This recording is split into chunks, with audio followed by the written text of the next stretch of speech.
Greetings, Battle Brothers. It's me, Aurelia Tempest, Defender of the Golden Throne and Servant of Humanity. I forgot I changed my setup. Oops, I did not realize I needed to fix that. Let's put that back over there. Oops. Things are broken. Things are broken. I forgot to fix it over the break. Hello, everyone. I haven't seen you since last year. Sorry, this is stupid.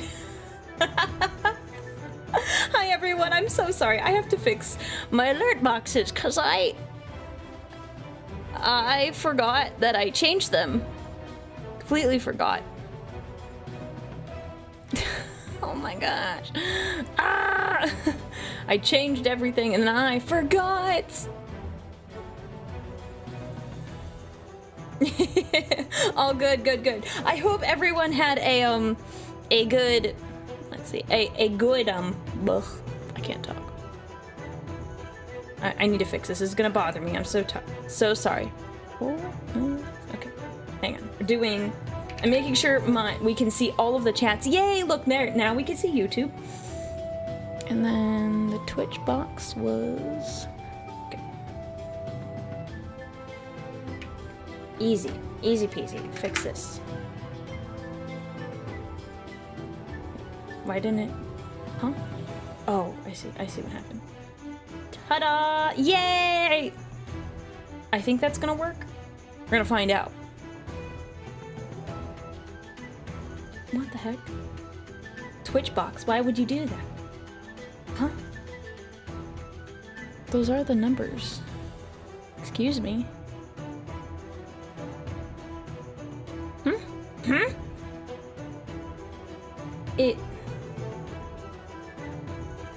When I cropped this, it like cut it in half, so I thought, oh, this is fine. Oh my goodness. Okay, once...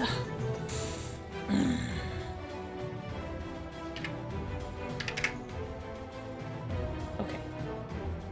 So that's... Oh my goodness. Why? Why would it do it like that? That's really dumb. It should just be... It doesn't... Okay. Alright. The scuff. New year, new scuff. We find different things to dislike. I'm gonna start reading things. Okay. I'm gonna fix this in a second. I'm so sorry. Twitch, we'll get this fixed. You're gonna be here for now. Yeah, I know, so many subs and bits. I'm so sorry. Let me read the things now. Okay, I'm gonna go off in a list. Void Stalker, Dino Fan, 219 Ultra Fist, Laminus, Shady Spinach. Thank you all for resubscribing and joining the Auxilia, because we have a different name now. We have a different name for our Discord server. Instead of being Custodes, I did kind of decide to do something different, but we had 3 lovely community members in our Discord. If you if you if you haven't joined our Discord, you should. And Steve is broken. Great. You should, because we had some lovely community members that came up with some awesome concepts for a basically... Oh, come on. My computer's having a time. It's having a hard time today. Try that again, Steve. Yay! Okay. Things are getting fixed, so I'm so sorry. No, you were, let's be honest, chat. You don't have as much riz as the Fab Stodies do. So, I mean... But don't worry, I think this will be much better and way more fun. This way. I'm a little annoyed. I did a 3-minute ad before I started stream, and almost immediately... Thank you for that. After the ads were done, it was like 30 seconds later, they're like, we're gonna do another ad. I'm like, why would we do another ad? I set one up. Why? Got you. You can never hold on to Baldralia because people redeem other things.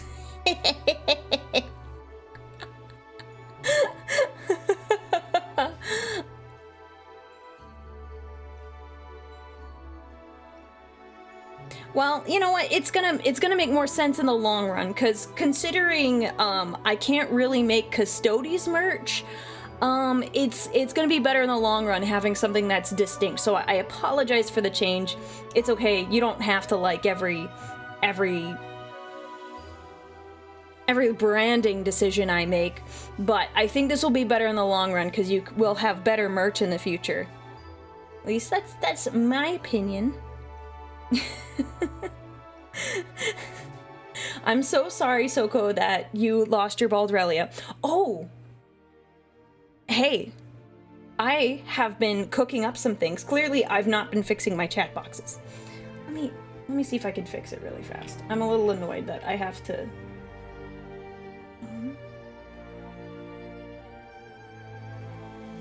Where are my overlays?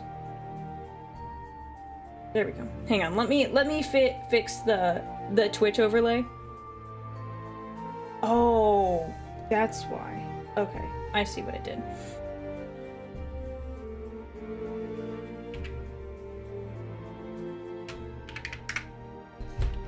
Hang on. I know what the problem is now. All right, I think I'm gonna fix it. I'm gonna fix it, chat. Oh, there was a super chat. Hang on. There we go. I think it's fixed now. Brother, I am pinned here. Yes, that was right when I was dealing with all the scuff. You were definitely pinned there. Did you burn the incense to the computer machine spirit? I feel like you haven't been doing it. Why did my hair do that?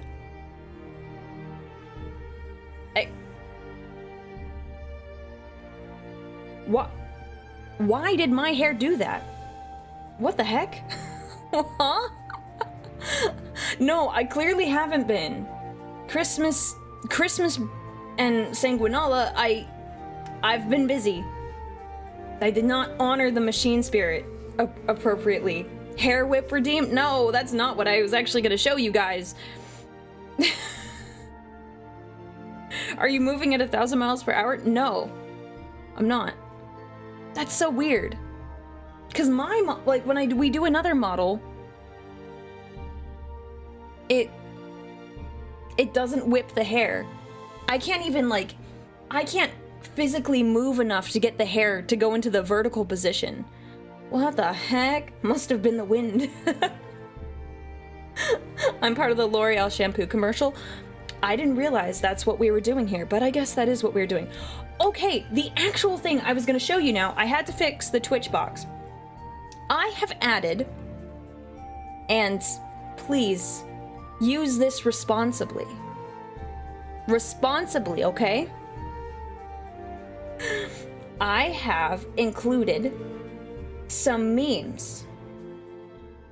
So if I say something like that you think is funny, or you agree with me, and in theory, these are gonna work. I tested all of them. In theory, they work. We're gonna find out.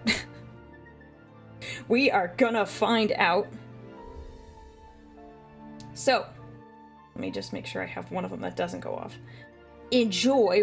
I'm gonna turn them on, all the memes on. Not that. Okay.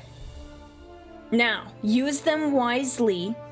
Use them wisely. They are redeems on the Twitch side. I'm sorry, YouTube, I can't really include them on your end, but they're on the Twitch side. So if you think I say something, what?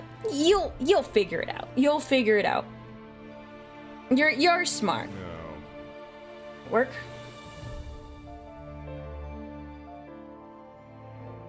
Oh. I know why it didn't work. Hold on. I know why it didn't work. 1 second.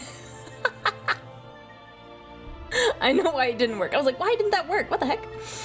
I'm gonna fix it. I want this one. Yes. Okay. There we go. That's... I had it on my other screen, but I forgot to put him on this screen. Okay. Okay, the memes should be back on. Not you and not you. Okay. I don't know what the deal with the hair is. I'm gonna have to figure that one out, because I don't know what the problem is.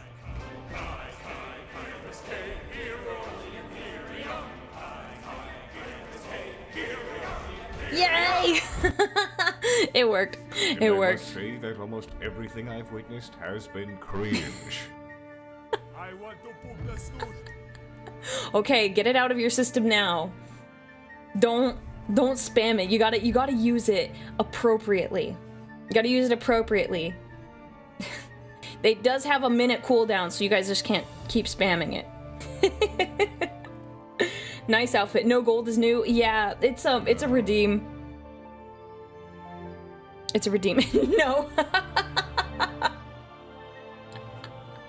I'm looking to get more, so if you have any suggestions as to what additional memes, I would prefer Warhammer 40k memes. If you have suggestions, go to the Discord and put them in there. The no is the best one, yes. I know. Because there's no, yes, and then the cringe one. I think I was gonna add... I need to trim it a little bit so it's safe for work, but I was gonna do the Emperor's cease and desist. I was gonna do that one. I thought that was gonna be a good one.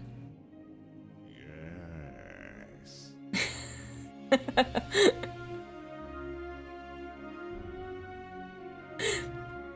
So, yeah, I need to edit that one a little bit, but we'll probably do that one too. What about Have You No Wolves? That one's very niche. That one's very niche because you can say like yes and no to like anything. That one's like very, very specific. It has to be general enough, chat. If you find memes that are good.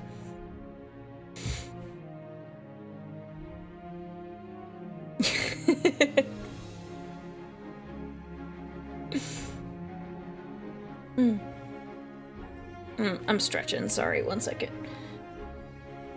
But I thought that would be a fun little thing. What is going on? This is gonna bother me. Why my hair is all over the place.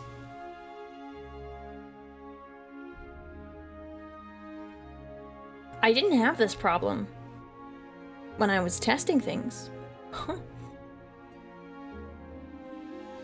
What about random Aurelia noises using the skitter memes? We'll see. There's so many random noises. There's so many random noises. I don't know which ones would be appropriate. That's some no wolves haven't talked. Hey, look, I never said I was a Lehman. Okay, actually, I guess I did say once that I was a Lehman Russ girl, but what is up? I might have to turn off model redeems because that is distracting. I'm sorry. I'm gonna just turn them off. I apologize in advance. I don't know what the deal with that is. I'm gonna fix it though. Tomorrow before stream. Tell me you have the Custodes intro. I was going to add that one, but when would be an appropriate time to use that meme? That's the question. Because I thought about it, but then I was like, well, what would you use that for? Usually, if I say something remotely Fabstodes, you just bonk me. At least chat does. Thinking about having a throw hammer redeem.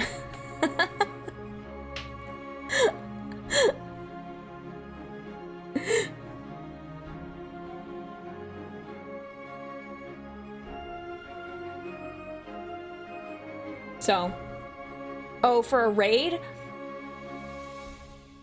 Why did my hair do that? Excuse me? What the even? Okay. Even when I press the button. Okay.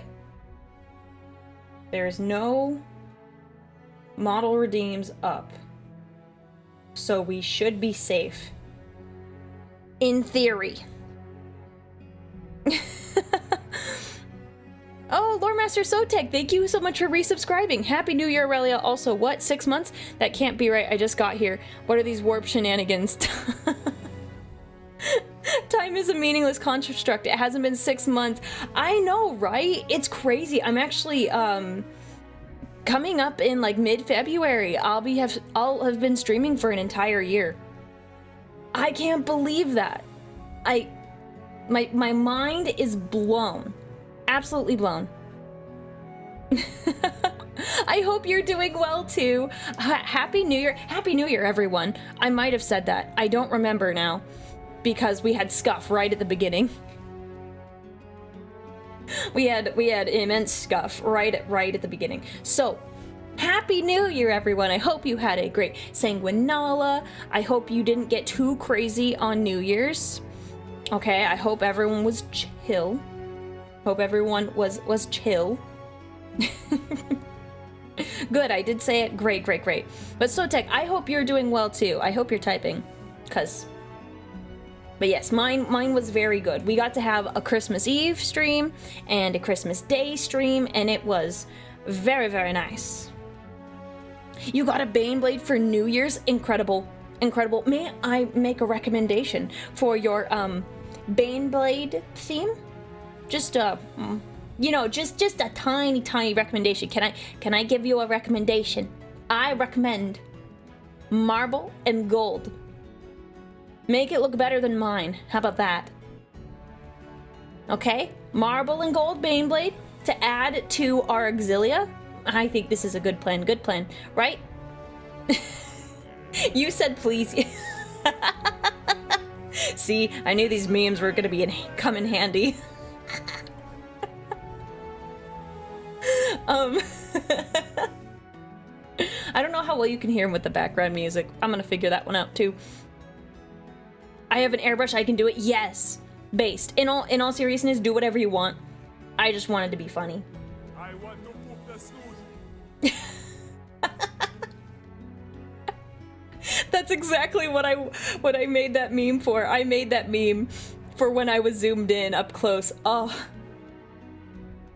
There was also the other option of I would like to pet this creature, and I kind of vetoed that one.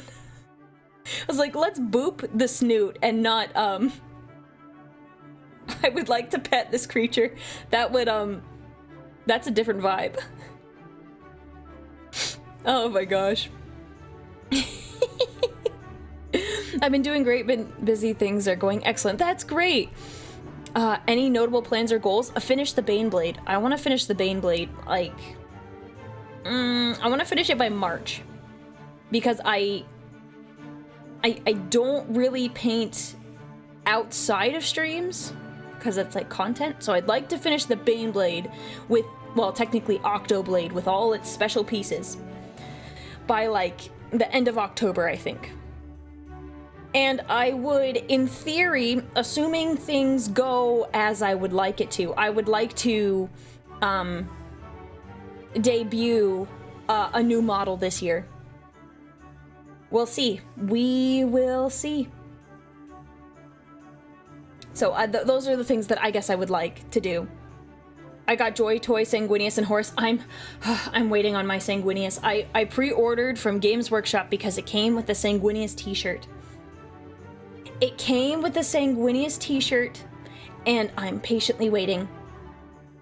Maybe not perfectly patient, but like, you know, patient enough.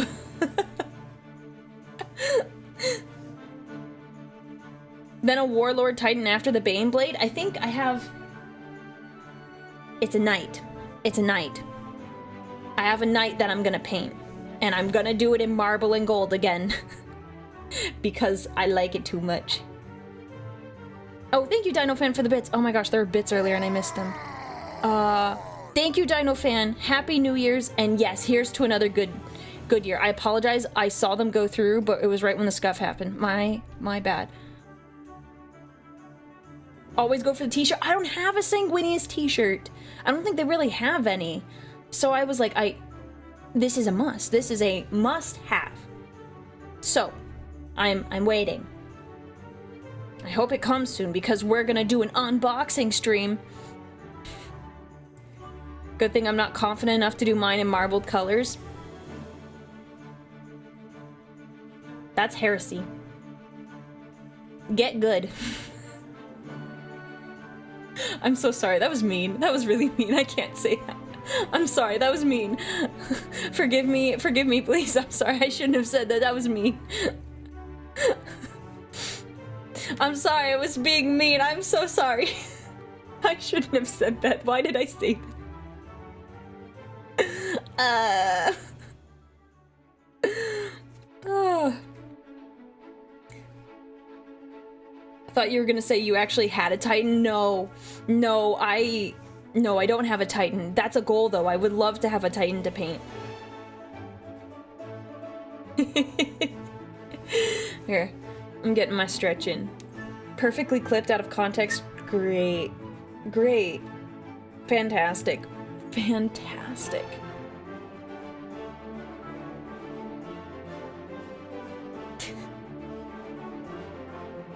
Oh, what was I gonna say? I was gonna say something, what was it? I do not remember. Anyways, dang, it's gonna bother me. Okay, we'll just go into a story. So, because of the streaming setup that I have a lot of like cables and wires and everything. It's just, it was a mess. So I recently ordered some cable management platforms, and let me tell you, I think this will give you a little bit of insight into my personality. I was so excited. They came in today, and I was so excited to set it all up. I was like, yes, finally, we're gonna get some organization in here because, it's different from having like a regular PC, and it's like, okay, I have a keyboard and I have a mouse and I have however many monitors, 2, 3, doesn't matter. Easy setup, not a problem. But since I've been streaming, I have gotten an extra monitor, and then I have extra little things that I need plugged in. So like I have a stream deck, and then I have my mixer, and then I have like 50 other things that I need to plug in. So let me tell you, it felt very, very nice. Yo! Welcome, Sarissa! Welcome! Thank you for the raid! If you guys don't know, can we get a shout out for Sarissa? Please. Thank you so much for the raid. How was the rest of the building today? I was lurking in her stream earlier today. Oh yeah, I guess if you don't know me, hi, my name is Aurelia Tempest. I'm a Warhammer VTuber and variety streamer. Talk a lot about nerdy stuff. Sarissa, I have to buy them. Oh man, I should have bought them already. But I was gonna look into some Gunpla. I think Gunpla, Pla. I don't know how to say it exactly, but I have been very interested in trying it out. So I really want to. So Gunpla, cool, Pla, great. But I hope the rest of the build went well. I need to get some. I should have bought it last year because then it could have been a tax write-off. I missed out. I didn't think about it. Yeah, Gunpla or Gundams. I don't know all the lore yet. I know, I see, you say smart, but like, you say smart, but then I like messed up and forgot to order some because I was like, oh, I'll do it at the end of the year. And so I can look at like my final numbers and like do all the tax write-offs, and I didn't. I forgot. So I'm gonna look at some of the recommendations you gave me on like the gold ones because I want to build a gold one. Thank you so much for raiding in. I know you said it on your stream, and I was like, oh, that'd be nice if she raided in, but I'll never hold you to it if you find someone else to raid into. Yes, Phoenix. You told me that one, and I should just, you know what? I should just order it today. tax write-off. Okay, I'm gonna order it. Oh, of course I want to. Congrats on partner again. Oh my gosh, you are so sweet. Thank you so much. You are you're too kind. You are too kind. We gotta get you to partner. We gotta get you to partner. Your vibes are so chill. I'm surprised that you're not there yet. And I loved your I love some of the conversation today. Went a little off the rails, but it was funny. Long way yet for me. I'm only 6 months in. Hey, you can do it. You can do it. Congrats to your first stream. Yes, the title is a little misleading. First stream of 2025. Is anything ever on the rails? Good point. No, it's not on the rails. Your model is so pretty. Thank you very much. Cryberry Pie, thank you. I really like it. Sneak Gunpla into a Tau army, and I bet no one noticed. Yeah, you gotta have the right colors though. You need to have the right colors. Oh, while I'm here, are there any other recommendations for gold Gundams that I should get? I'll look into it.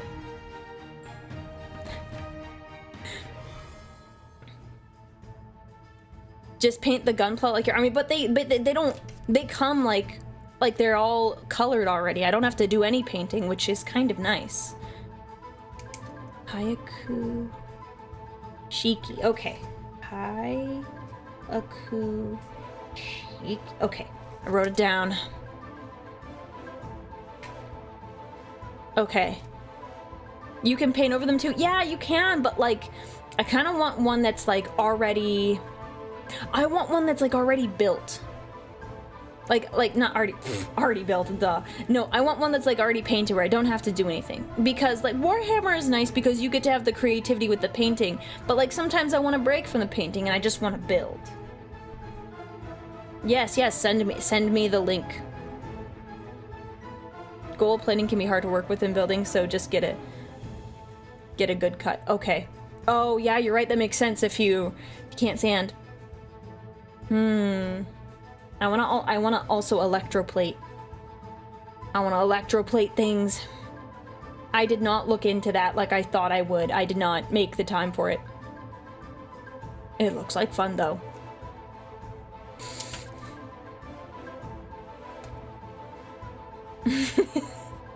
I'm being corrupted. I'm gonna start hobbies that are very expensive plastic models. Well, it's fine. It's fine. Happy New Year, Mike. Electroplating Gunpla should be easy, but probably easier to build them first. See how you enjoy it. Yes, that's true. That is true. I was also thinking, because I was watching you today build the Gunpla, and I was like, if I was going to electroplate one, what's probably in your best interest is to build it and then electroplate it, because I mean, it's still a very thin layer of material, but even just like a tiny bit of material might not get like a really good fit. Expensive hobby, but you already got 40K. I said I was gonna get into another expensive hobby where I buy plastic. See, it's fine. It's fine. You would plate first, then build. Oh, interesting. We clearly need to talk more. At least that was like my thought, because I thought, oh man, even if the layer is very thin, you might have a harder time fitting pieces together. But I've never built anything. Her 2025 goal is to expand the pile of shame. Okay, so I had one mini before, like at the start of last year, and my chat has been very, very nice. They have bought me so many miniatures, and now I'm like looking at the pile and I'm like, when am I ever gonna paint all of these? I'm losing my mind. And I'm like, oh my gosh. No, please, I can't. any more mini. Then stop listing minis. People recommend them. And I never actually think you're gonna get them. I never think that they're actually gonna get purchased. I'm like, oh, I'll just put it up there. Like, it's a crowdfund, like, whatever, I don't care. And then, like, some of you out there are just mad lads. So I don't know what to do anymore. You have a knight, does that mean free hand shoulder confirmed? We'll see. I would not call myself an artist, as anyone who's in the Discord knows. My artistic abilities are limited to stick figures, and that's about it. I put an electroplating video in the Discord stream idea tab. Thank you, Dino Fan. I will check it out, and thank you for the super chat. Shout out to your amazing community. They are very, very, very nice. I'm so lucky. I am so lucky. Stick figures with pauldrons. I wish they even had pauldrons. I'm not that good. Aurelia puts an item on throne. Surely no one will purchase it. John the Oil Baron. Allow me to introduce myself. We do have some... I don't know what they actually do for jobs, but... there are some oil barons, and every time I'm like, what the heck?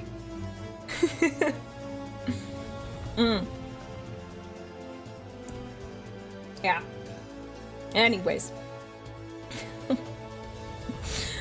We're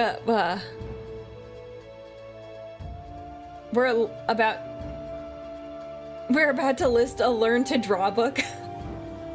I have considered I forget which streamer did it, and we've talked about this before. The streamer who basically taught himself how to draw. It's like you do 15 minutes of drawing every day for like a month or more, and it like improves your skill. I mean, I could do something like that.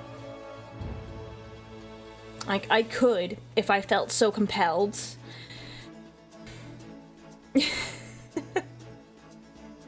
Have to go to sleep, have a good time, and pleasant weekend. Yes, you get the good sleep. I will be... Oh yeah, tomorrow we'll be streaming. I'll be working on the Bane Blade. Gluing some parts together, because I finally got the right glue. I got all the wrong stuff. But it's okay. Drawing Sanguinius for a whole year challenge? Oh. We're gonna have to start off slow with, like, the face. Oh my goodness.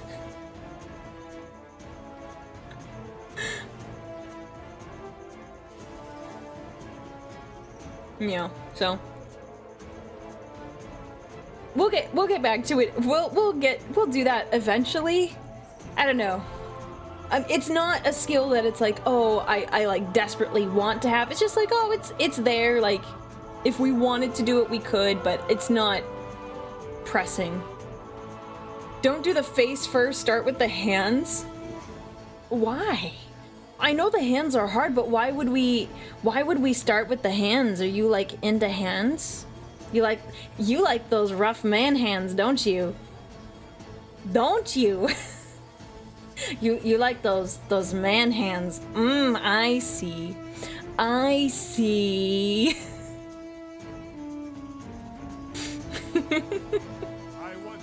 That's how you get good at painting. I know that is. It's just practice. And I must say that almost everything I've witnessed has been cringe.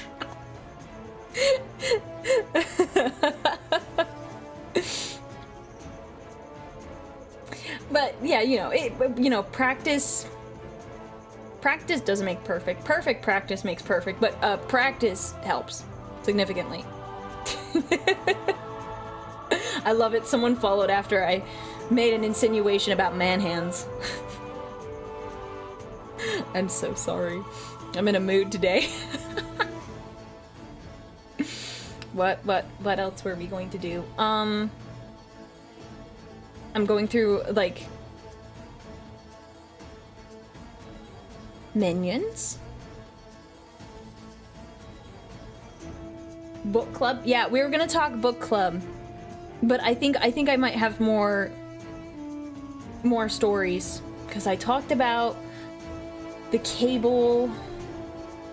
There was something else.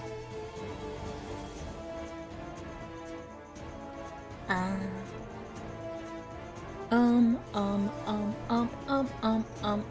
it, what was it? I told someone that I was gonna tell you guys this story. Like, I told my friend, and I was like, oh my gosh, I'm gonna tell the Battle Brothers this story, and I have blanked out.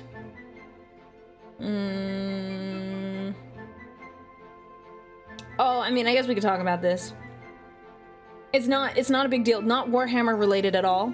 I'm so sad because there's this anime that I watched last year that I fell in love with. It's so cute. It's on Netflix. And I was so excited because I thought the season 2 episodes were gonna come out tomorrow. They don't come out until Monday, and I'm sad. Because I was waiting. I was like, oh yes, sweet, I just have to get through this week and then I can watch my cute little anime. No. I have to wait until Monday. And I'm sad. It's really small potatoes, but it's cute and on Netflix. Probably not the one I'm seeing. It's adorable. It's really sweet. It's a romance, if you must know. If you must know, it is a kind of romantic anime, and it's adorable. It's so adorable. I'll let you guys figure out what it is on your own, but no, I'm not gonna tell you. You can figure it out. You can figure it out.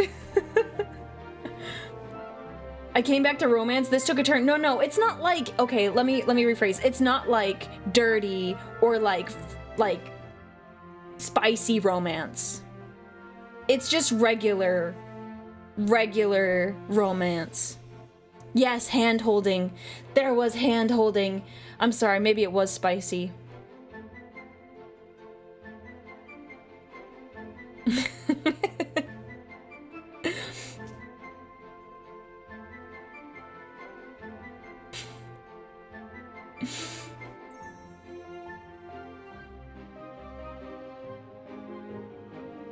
The reason...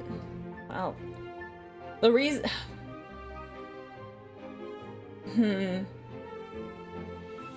No, I'm not gonna share why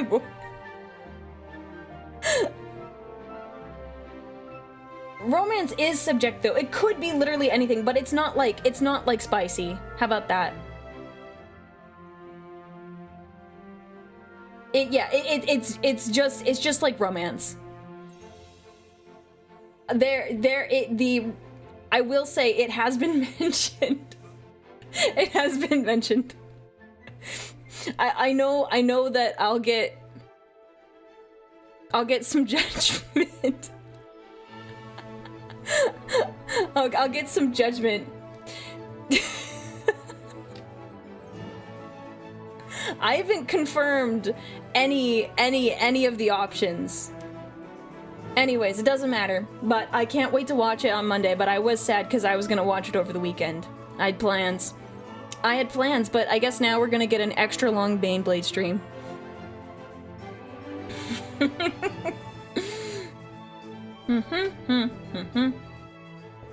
We just want to judge your taste. I'm just a girl who likes a little bit of romance, but like I can't, and I've said this before, I just can't do like spicy books anymore. They're just they're too much for me.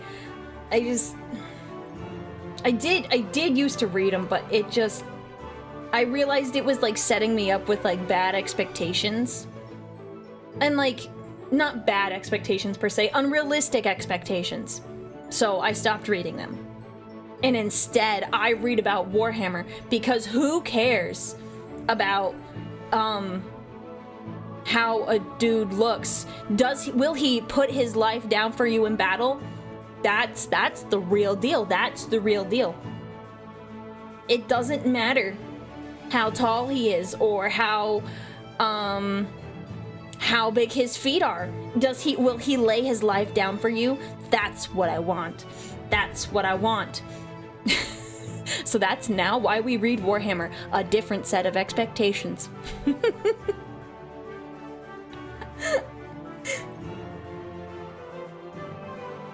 So, yeah, So now I like if I do go back to romance, it'll be like chill.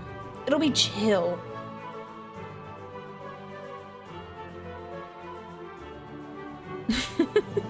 What was that about feet? Calm down. Calm down. Calm down about the feet. Yeah, will he do a bayonet charge for you? Will he yell for the Emperor? These are critical questions. Ladies, if there are ladies in the chat. And I guess this applies to the men too. It doesn't matter. It doesn't matter who you're into. You have to ask your partner these questions. Yes, hi, Sarissa. All right. Your first question. How to find out if your person is the one. Number 1. Do they serve the Emperor?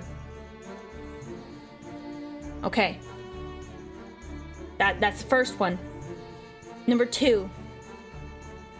Make sure they aren't Alfarius, because that will get hairy. You might think, oh, they couldn't be Alfarius. You need to double check. You need to double check. You ask if they play Fortnite. That is a very good. That can be one of the other points. Maybe not point 3, but yes, that should be one of the other points. Hero of the Imperium.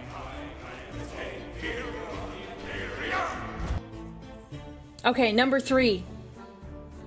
Ask them how they like their steaks. If they answer, well done, drop them immediately. Immediately. You cannot stay with them. This is crucial. This is crucial, okay? Agree. Yes, very based response. Thank you. Let's see, point 4. Nope, those are all the important things. Do they serve the Emperor? Make sure they're not Alfarius. And make sure they like their steaks medium rare. I will accept medium. But I'll squint. That was a wink. Everything else is negotiable. That's not true. This is satire. I'm kidding. There are some things that are 100% non-negotiables. What about just rare? I mean, it's not my preference. I've had a couple things rare and it's okay, but rare is better than well done in my opinion. I think I would rather have something rare over well done. That's a great way to like get sick though.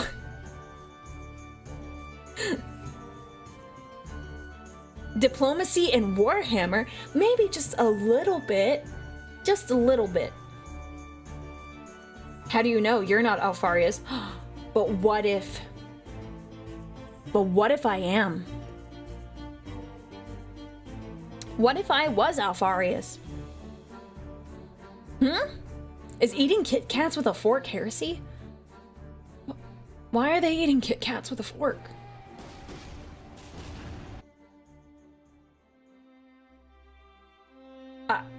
I don't know what to say to that. Yes, probably. Probably heresy. I mean, I don't like chocolate, so I mean that... So I don't eat Kit Kats, but that sounds like heresy.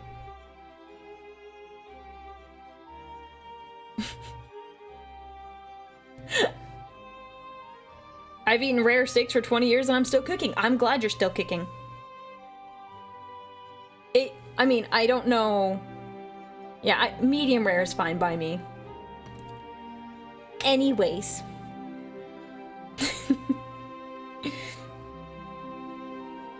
Oh, don't be such a sad sport. I get made fun of on at least 4 times a week.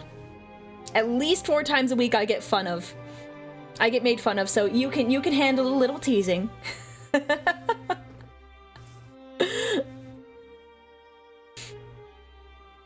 If she glows like your Alpha Legion armor, then I will die on that hill. Well, okay then. Good luck to you. Don't say I didn't warn you. Don't say I didn't warn you.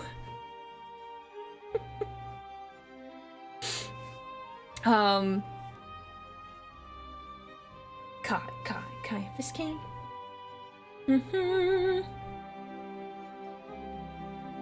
Yeah, I have nothing else to add to that list, but that was a good list, in my opinion. I'm a bit biased, though.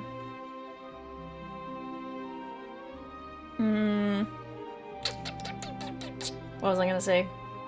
Man, I'm just having, like, the most brain farts. I need to make notes about, like, the stories I want to tell. I should, like, write down a little note so I remember, because I don't know what I was gonna say. Fourth question to the list, do they drink Mountain Dew? No, that's not a requirement. Because think of it this way, At least for me, if I had someone who liked to drink Mountain Dew, guess what?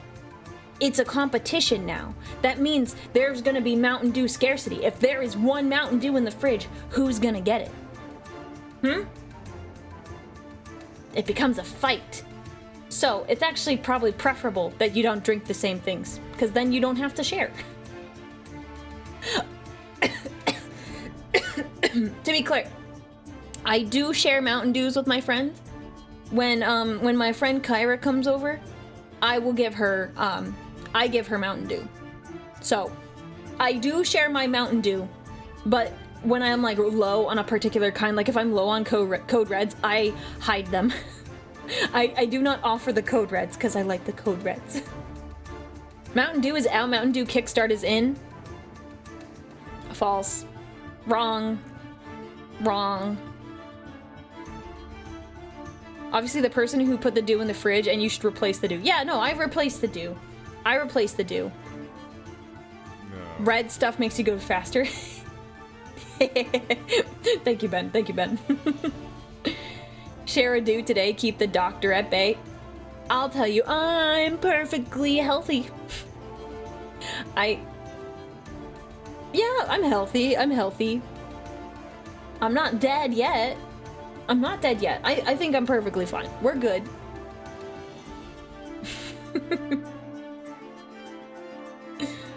Future challenge, can you outdo the captain? Oh, okay. Alright, so I can't share the picture. I might be able to crop it. I need to find it first. But when my D&D group likes Mountain Dew as well. And we got to the point that we saved every can of Mountain Dew that we drank. This was over the course of, like, several months. Let me make it clear. This wasn't a, hey, in one session type thing. This was several months. We made a massive Mountain Dew tower. There's, like, a picture of me next to this Mountain Dew tower. It's very tall. I gotta find it, and then I have to see if I can crop it. I don't know. I'll have to investigate. There was at least 30 cans in the stack. It's so much more. Like, we couldn't even get the whole thing to stand up because there were so many cans. It was bad. It was really bad. It was quite tall.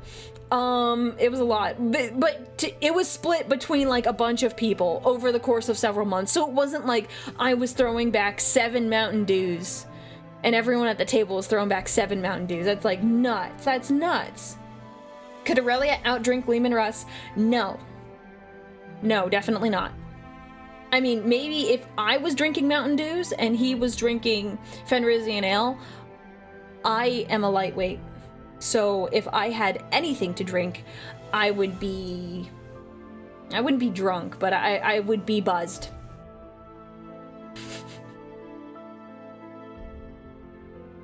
So, yeah.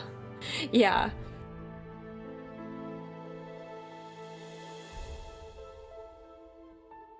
just, no. Only 7 lightweight? Oh my gosh. Well, do you know how expensive sodas are now? Do you know how expensive they are? I don't want to drink 7 a day because do you know how much money that would be? That's a lot of money. I'm not willing to spend that much. Oh my goodness. It's her, the Yapton General. Yep, that's me. That is me. I like to talk. They make Mountain Dew alcohol now. Yeah, I had it. It leaves a lot to be desired in my opinion. The best kind, I think so. I haven't tried, there's like 2 sets. There's like the standard set that they first came out with, which had watermelon, cherry, no, it was like black cherry, regular Mountain Dew, and then Baja Blast. The Baja Blast was the best one, in my opinion. I was unimpressed, but I don't drink alcohol really, so there's that. That's me. Now. The Halloween dews are on sale everywhere in the stores. Yeah, the Voodoo, it was what? It was like a strawberry.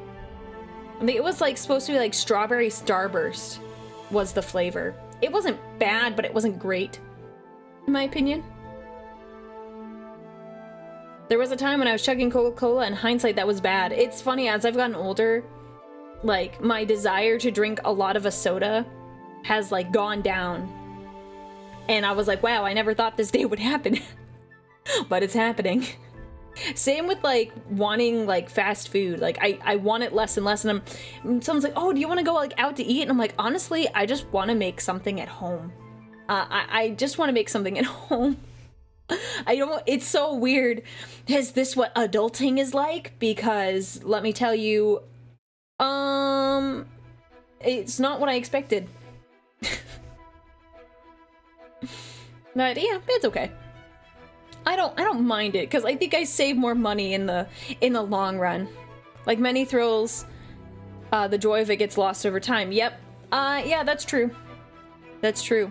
And also, okay, this is not going to be new to anyone, I'm sure, but also as I've gotten older, like, time has gone by faster, and like everyone that's older than you, like, says that, and like, you're like, yeah, okay, whatever, but like, dude, it's true.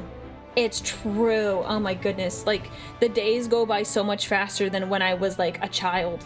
And I guess if you think about it, like, when you're 5 years old, if we do we want to do math today, chat? Do we want to do math today? So, for example, like a day, like, let me make sure I say this in a way that makes sense. So if you're looking at like a 5-year-old, the length of, like, a day is 24 hours. So if you do it in terms of like percentages, the percentage of a day over a lifetime of 5 years is larger than someone of that of 40 years. And I know you're gonna say, Aurelia, that's obvious. That's so obvious. But if it's a matter of perspective, when you're 5, you've only experienced 5 years, so a day goes by slower.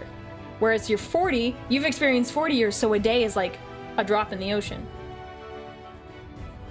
Anyways. Enough of my odd ramblings. My odd ramblings. Riley, do you have a personal battle barge, and what is its name? Yeah, I probably do. I haven't thought about a name per se. In Rogue Trader, I think... actually, I'd have to double check. In Rogue Trader, I named my ship. It was like... Actually, you might be able to find out if you go watch my first stream ever. It's like the Solar Phoenicia or something like that. Something to that extent. It'd probably be something similar. I've hit the time starts moving faster point for a while now, and it scares me when I think about how quick the days go by. Yeah, it really does. Especially because, I know personally for me, I really look forward to the weekends because that's when I can stream. So Mondays, Tuesdays, and Wednesdays are quite slow because I'm already looking for the weekend. So it definitely, time goes fast. The Litany of Litanies litany, oh my gosh. I heard about that. It's so dumb. I gave mine like a legit Warhammer name, I think.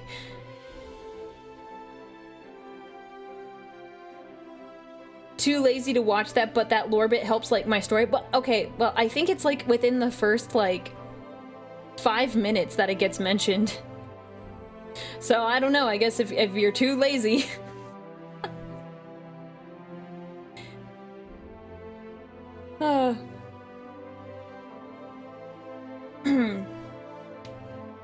Taking a sip of my water.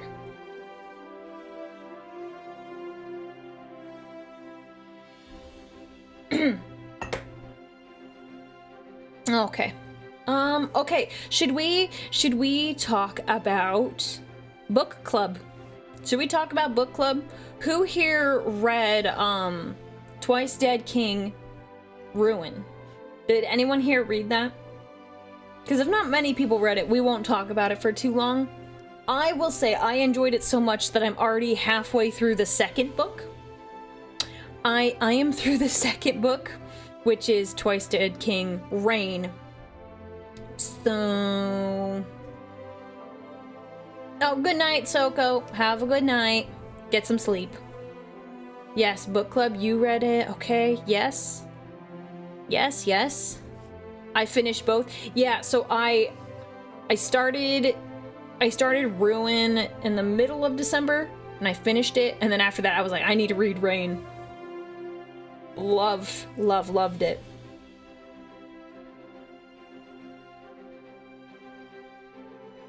So we'll just talk about it briefly. I will say, and I was telling someone else about this, I really enjoyed this book. I really enjoyed it, and it was this book that made me realize how much I like the Necrons now.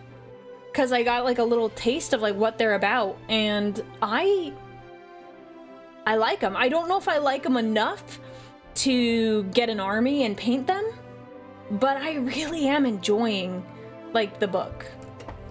Oh man, my chapstick. My chapstick, like the little thing that pops out, like the stick just fell out of the chapstick.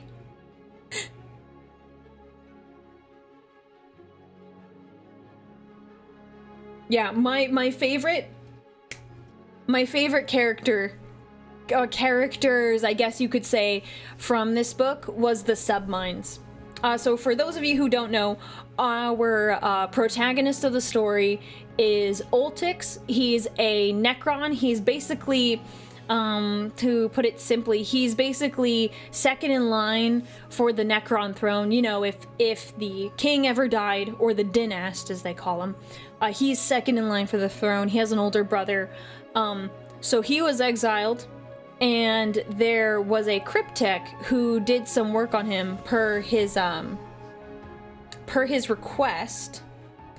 And one of the things that was really, really neat is that the cryptech added submines. So basically 5 parts of Oltix's personality that were like really strong, or like traits that were really strong, and they each had they would each talk to him and give him advice. And that was really, really cool.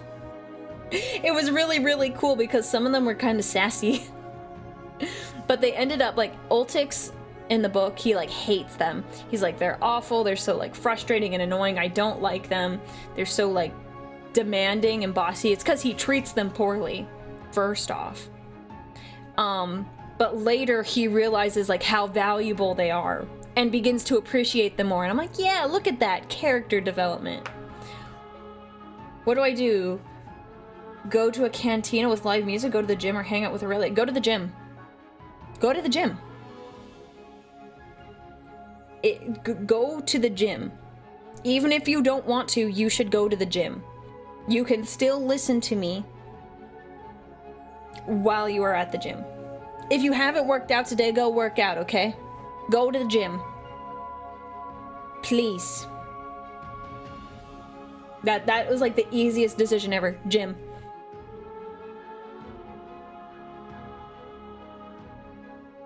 Yeah, the submines did make me laugh a lot. They were really funny.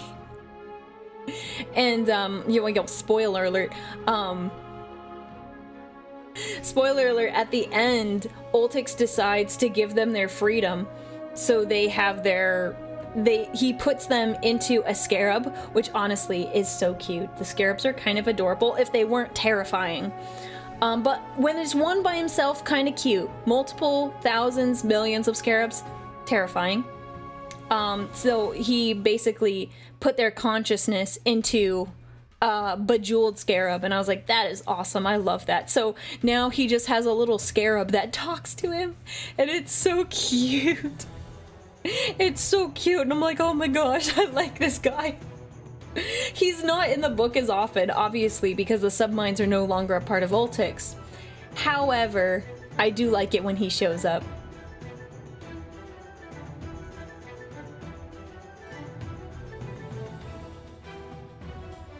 In my defense, I'm a bookworm first and a jock never. Guess I'm going to the gym. Yeah, get the gym. Get those gains. Yeah, a gym would be complicated, however... we'll time out on the book club chat. However, you may say, oh, well, I can't go to the gym. That doesn't stop you from doing free body exercises. Do squats, do lunges, do push-ups. It might not get you the gains you want right away, but at least you're doing something with your body.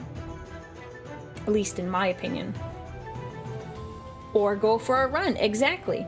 But in the dark, be safe. If you're running at night, late at night, be safe.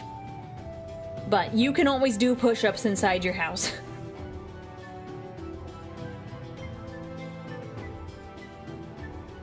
Just looked at your first stream and oh boy, it's a vast difference from then to now. Yeah. Which makes sense. It's not... I look back and I think about it and I'm like, oh man, like, yikes, some of it is very cringeworthy. And that's fine though, because I just started. I was very, very new. Very unsure of what I was doing, and I wanted to make sure I did it right.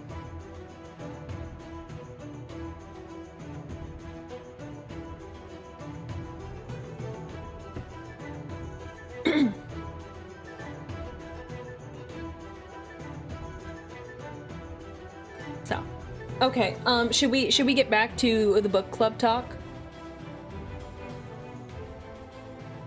Is that how you spell Ultix? Oh my gosh. Because I listened to the audiobook, I never know how things are spelled. So I thought Ultix was spelled with a U. I thought it was spelled with a U, and I was like, what? Huh? My metabolism is too high for the gym? Oh yeah, that is a problem. I do have a friend, and I know he in particular has a rough time with it, but he has to eat like a ton to like maintain the muscle he has. Yeah, it's not easy. It's not easy at all.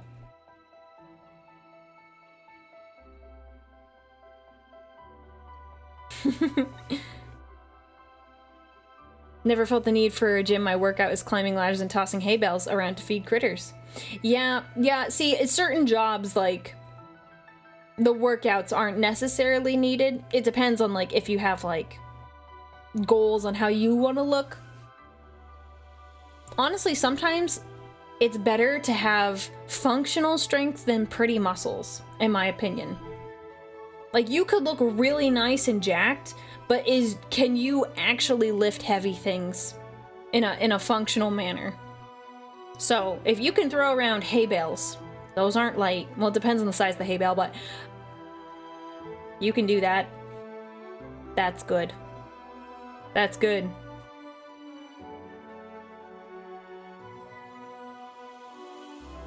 We have suddenly, it's no longer book club. We are now talking about the gym and gains.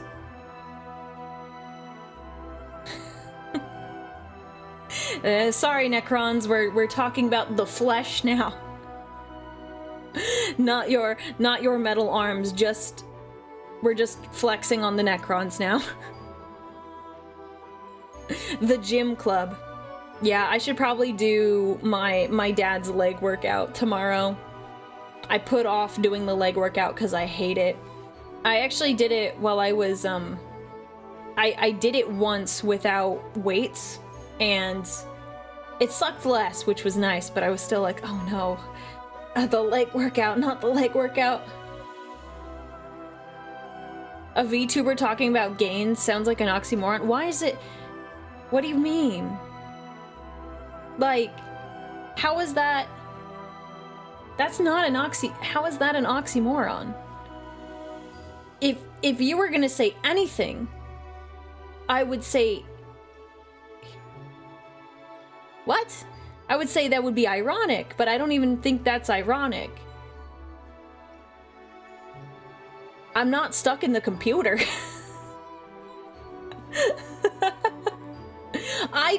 Okay, you don't need to touch grass to get gains. And it would be, you don't need to touch grass to get gains, and I touch grass. I touch grass.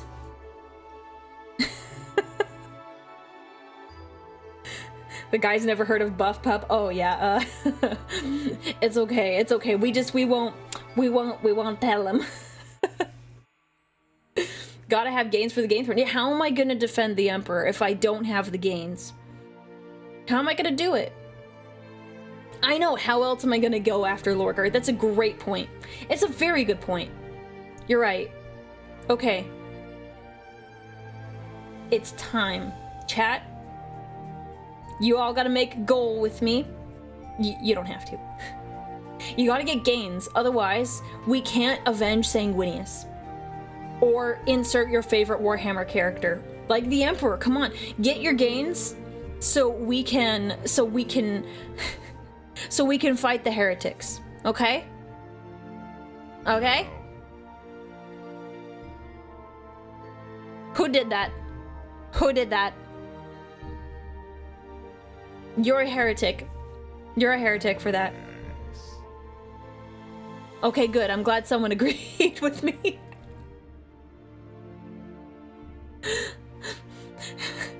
I'm so glad that there's someone that agreed with me. Yeah, Ben, you better run.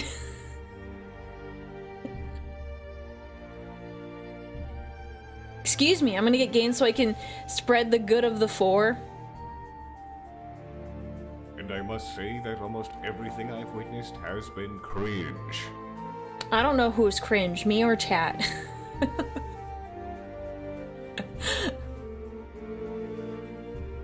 No, not the four-armed Emperor. Oh my gosh. Alright, I guess, okay, well, how about this? Everyone get gains, so when we fight each other, it's a more even fight. How about that? How about that? Because, I mean, honestly, it's way more fun. It's way more fun to dunk on prepared Chaos Cultists. It's way more fun. So you know what? That's fine. Everyone just go to the gym. As long as you don't hurt yourself, please work out responsibly. Work out responsibly. Don't hurt yourself. Don't push yourself if your body says, ouch, that hurts. Don't do it. Take care of your body. I shall acquire the gains from the miniatures collected. Okay. I prefer to flex my brain. I mean, yeah, that works too. We gotta have some people that flex their brains. That, I mean, I'm obviously not. I just come on here and I be silly. I think I failed to get the gains. All I did was gain cookies. Well, there's still an opportunity to get gains.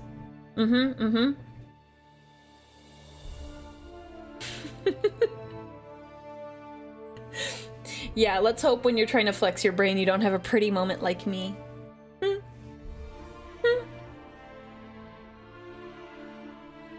Lifting my pile of shame is my workout. Oh no. You should work on that then. This is actually the perfect time. While I'm chatting, you don't have to pay direct attention to me. You can just paint.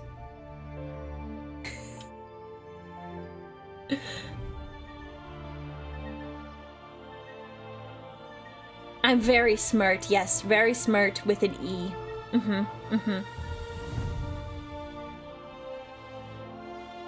Yo, Redtail Wolf, thank you so much for the 5 community gifts. Thank you. Make sure you say thank you to Redtail Wolf for the gifts if you got one. Hi, welcome in. I hope you're doing well. I'm 43, my body says, ouch, don't do that, and I creak and groan like an old man. I think, wait, old man, did that say? Yeah, old house, not an old man. Sorry, I was like, old man. I was like, I don't think it said that. Zerask, thank you so much for resubscribing with Prime. We're here for 6 months. Nice. Even then, even if like something's hurt and it's like you legit have like, for example, if you have like shoulder problems or like knee problems and stuff, like make sure you take care of that. But even like a little bit of effort, like even like a little bit each day, you do a little bit more, that'll help you in the long run. It'll help you age more gracefully if you try to stay fit. Brain flex, so Sudoku. I love Sudoku. Oh my gosh. I absolutely love Sudoku. I need to play some. It's been a while. I did, let's see, it was for a stream. It kind of caught me off guard because I did a stream where we did like a D&D style game, and like one of the intelligence checks was like we had to do a puzzle, and it was a Sudoku puzzle, and it was like partially filled out. We only had to complete one box. And it was like, okay, here's the puzzle. And I was like, okay, here it is, I solved it. And they were like, what the heck? I'm like, huh? I don't know. I think we've talked about this before, but I just love Sudoku. It's been like, I wouldn't say it's like a family thing, but definitely did a lot of it when I was younger. I think I just have a knack for it. Right now I'm putting together my Custodian Combat Patrol. Maybe after that I can do some workout so I don't feel bad about not doing it. Yeah, or work out right now. Because if you work out right now, then you can finish building your patrol. And you're not going to feel bad about it later if you do it right now. I can't do my workout right now. I did half my workout before this. Like right before I ran a mile. So that was like right before stream. I was like, okay, at least I got something done. Then after stream, I'm probably gonna run some more. But I couldn't squeeze in my full workout, unfortunately.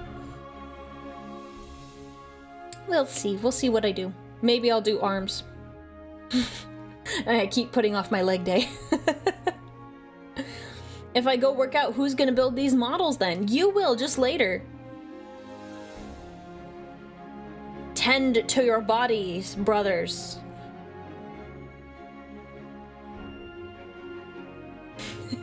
Get the finger workout.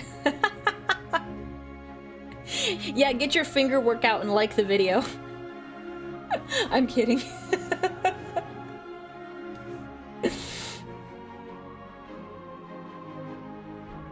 Not to derail, but did you see the TikToks of the guy doing the Emperor, are you saying the Imperial Fist workouts? No, I haven't. I've seen, wasn't there a guy with like a gas mask on who was doing ab workouts? I feel like that was a meme for like a week or so. I feel like that was like for a week or so that was a thing, but I'm trying to think. I don't know about anything else. No, I just kind of do my own thing. Never skip leg day. I know. I do leg day. It takes a lot of time for me to get to where I want to be. For the leg day. I guess that's true. Fine. Understood. Yay! If there's anything I want to do as a streamer, I would like to encourage people to have good habits. Thank you, Red Table, for the bits. What the Emperor Elf on the what did, huh? Oh. I'm not gonna answer your question now. That was rude. I'm not answering your question. Nope, I'm ignoring you. I'm not an elf. Not the please with more bits. If someone else asks, I'll answer it. What the heck? You called me an elf. I want an apology. I don't want bits. I want an apology.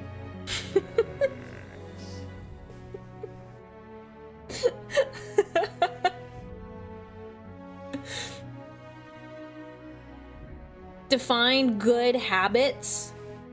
How about this? Like staying more disciplined. How about that?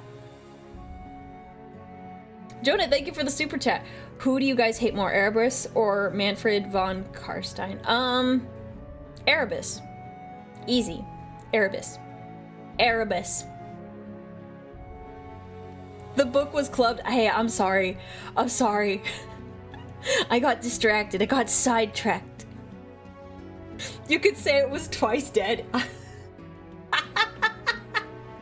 Okay. I'm sorry, I'm really passionate about working out. Like, I'm not gonna say I have, like, the most, like, I'm not the fittest person in the universe, but, like, I take it very seriously. I take it very, very seriously, okay? Like...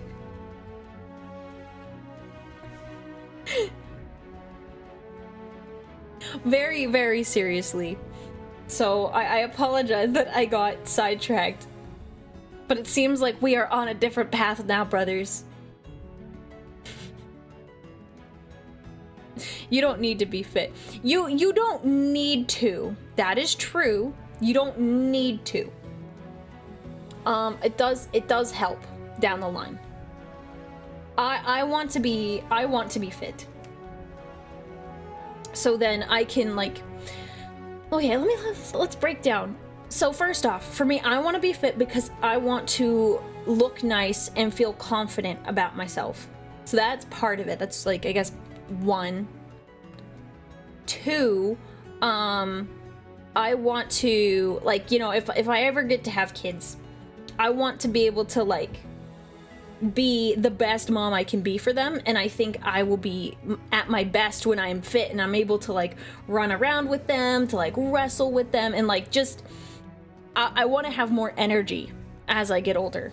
So that's another huge part for me. So if I get into the good habits now, in the long run, it'll be easier. Obviously, you know, when you have kids, you gotta work all of that off, but, like, I just want to be mini Aurelia's. I know it's if I get so lucky, it would be nice.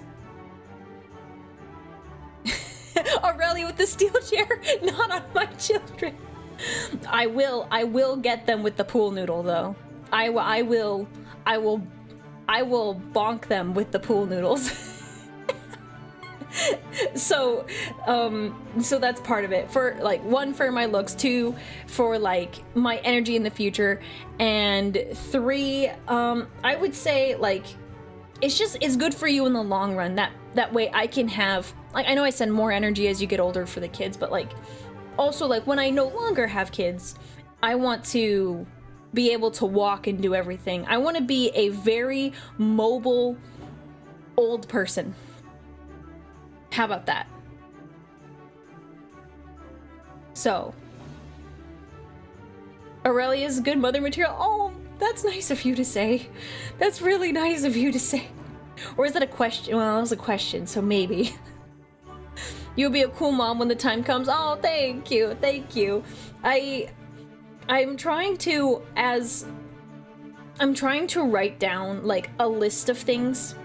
And I won't share them, so we're not gonna get into the nitty-gritty of, like, things and, like, the values that I have that I want to instill in my children in the future. So I'd like to think I'd be a cool mom. I don't know, I just think it's a good idea to think about it now, even though there's, like, who knows? Who knows? I'd be a cool aunt. Excellent. Excellent.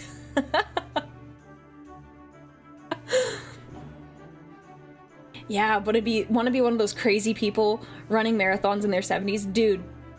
Or like people that go on like hikes and they're like 70 years old and they're like, I hike this mountain every single day, and you're like, how?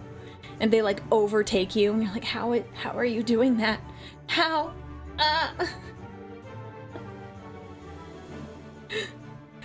So yeah, so there you go. So I apologize if I come on a little too strong when I talk about like fitness, going to the gym and like working out.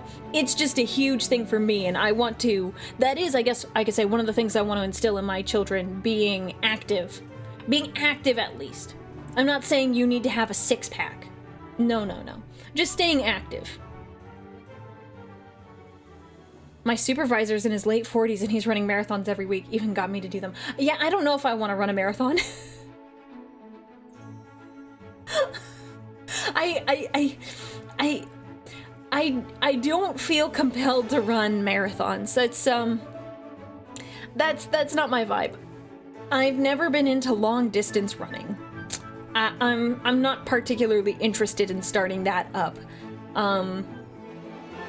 I would prefer to have muscles. Not that I don't do cardio, like I do run, but if I'm running, I'm not doing anything over like 3 miles or 5 kilometers-ish for those of you in Europe and not America. So I still get the cardio in. And I do other like cardio type exercises, like if you know P90X, they have some good cardio routines that are brutal. I hate them, but they are good for you. Oh, Kyber, thank you so much for subscribing, resubscribing, 3-month streak. Well, you have to instill the values of the Imperium of mankind. You also can't wait for them to rebel in their teen years. Yeah, I know. We can't have my kids dabble into chaos. We gotta start them young. Back in my day, I used to go up and down the mountain 10 miles up and down every day, fighting one tiger on one leg.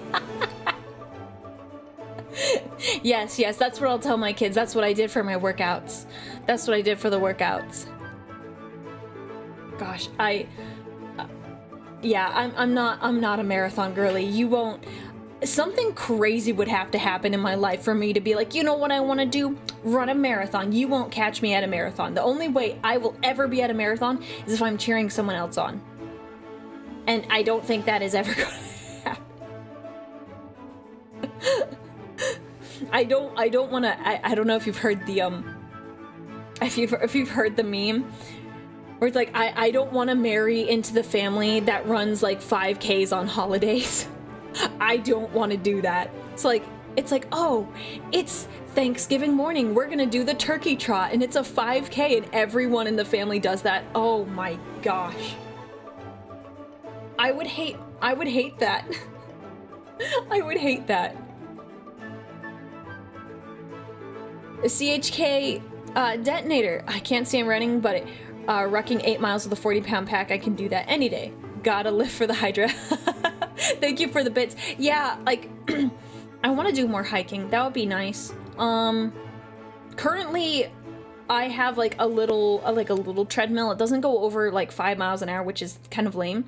But what I do to offset that is that I wear a weighted vest and I put weights in the back. Currently it can only hold up to 12 pounds. I tried to do more, but then the vest ripped and the weights fell on my leg and that hurt a lot. So I could only do 12 pounds, but yeah, I don't I don't mind. Yo, Redtail Wolf, thank you so much for resubscribing. Oh my gosh, I had tier 3 again. Thank you. Wait, what did someone say? I saw a message I wanted to respond. Where is it? Dang it, where is it? Wait till your kids see your VTuber streams from back in the day. So, I actually, once this became more, I guess popular, we'll call it what it is. Once I started getting more viewers, it like suddenly dawned on me, since this is like, It's like not, it wasn't like a small thing anymore where I only had like 5 viewers at a time or just like a couple. Like I realized, I was like, oh my gosh, I'm going to get to a point where if I have kids, like, they're gonna find out that I was a VTuber. I mean, I'm not gonna like hide it from them, but I've made it my goal, and I try to be mindful about this because I do want kids, that they're gonna find out eventually, and I have to assume, and you know, they might not even do this, but I have to make the general assumption that my kids could, like future kids could open up any one of these streams. So am I providing content that would be okay for like a child to watch? And to some extent, like Warhammer is it has a lot of adult themes. So it's not like it's completely kid friendly, but I try to make it my streams in a way where I would not feel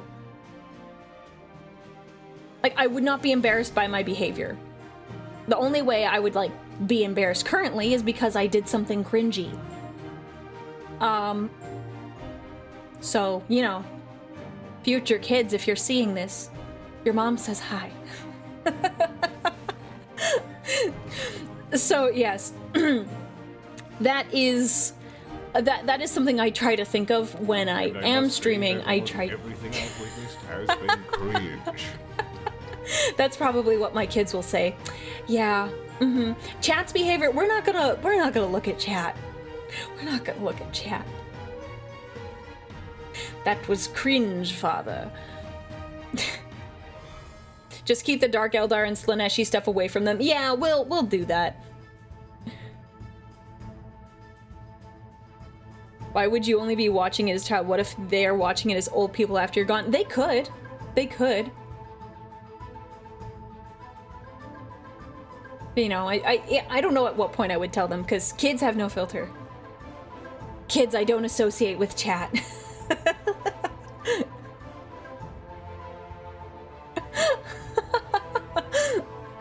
Yeah, Chat has no heretics?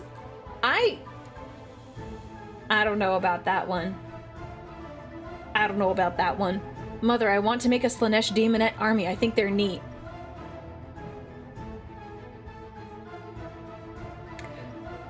Well, I can always start over.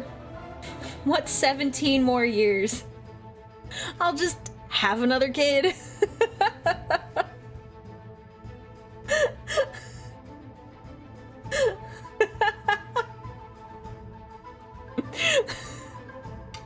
Hey, it's not Tau. It's not Tau, at least. I have to get a little Tau jab in there. Mother, the color gold is ugly. Wow. I am your mother. I hated that. That sounded like way too much like something my mom has said. Oh gosh, I hated that.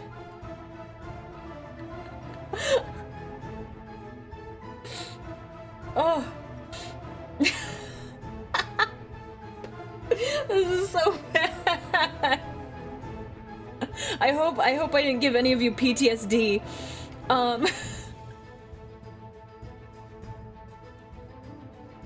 I hope I didn't give any of you PTSD by what I said. Thank you, ALJ, for the super chat. I'm glad someone is enjoying this. Mother, these Eldar look a lot like you. Excuse you. Excuse you. Although I probably... I'm gonna teach them about the abhumans. Abhumans.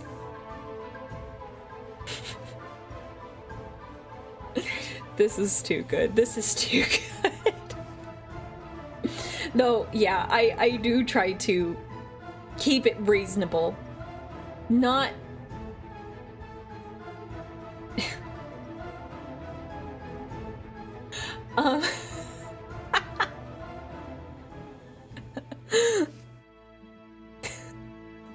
Don't like the Sanguinius guy. Vampires are evil.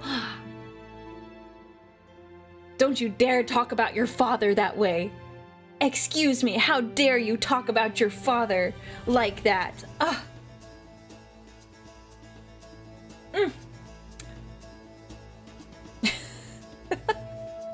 I'm sorry, my child, you are a heretic. We're gonna, come out back with me, I need to show you something.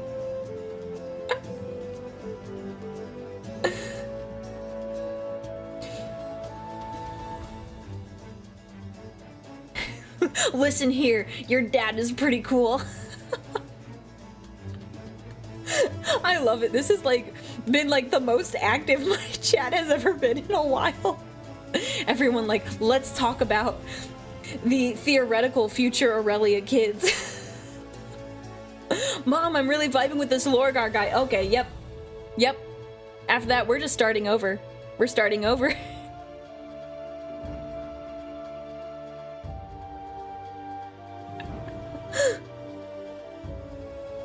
I got one hand typing and the other painting. That is skill.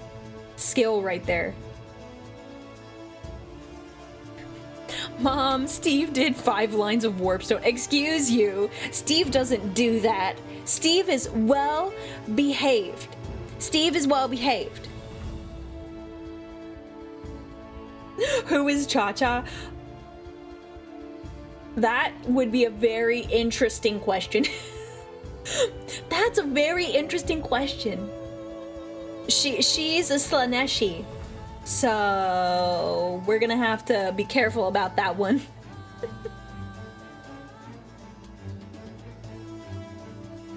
Or don't tell them about chaos and see what happens. I think I'll warn them about the chaos. How about that?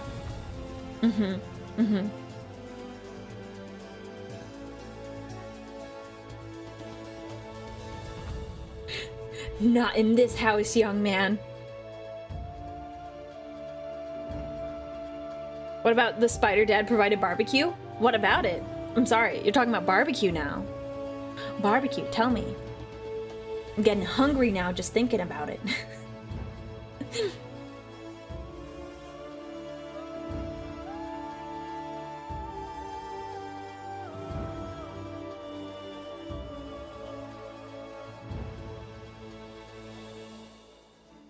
Oh my gosh.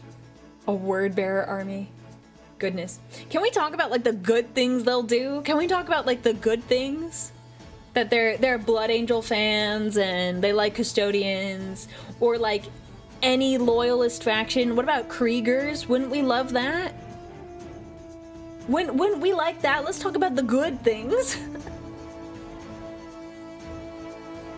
Is it true that Uncle Kitten loves the Tau girl?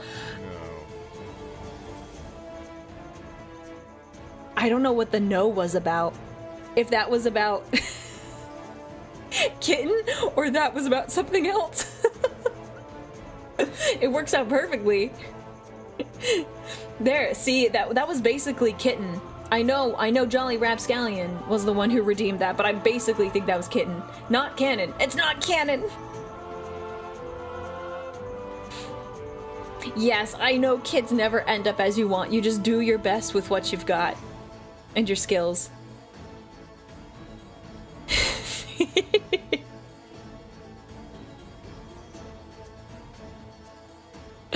Oh gosh, don't. Oh, the Omni-Man arc. What will you have after 10,000 years? I'll still have you. Gosh, that was brutal. That was so brutal. I watched that and I was like, oh, that is so unbelievably sad. Gosh. I've not caught up on the episodes for that, I don't think. I think there's another season out. I haven't caught up on it. Oh my goodness.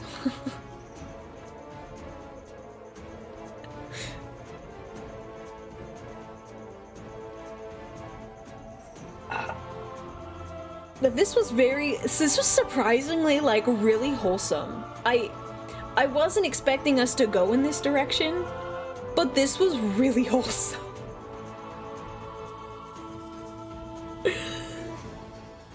Oh my goodness. I also thought it would be interesting.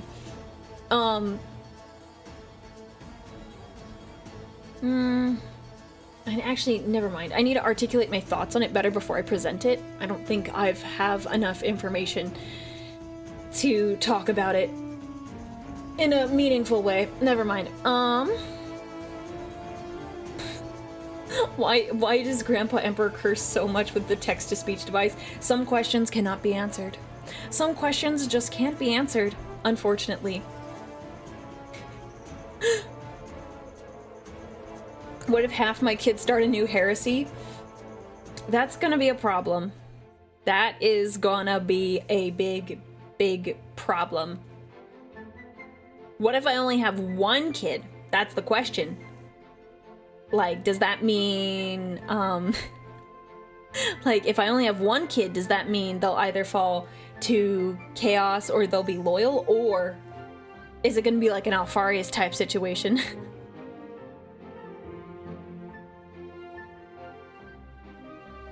A one-man heresy.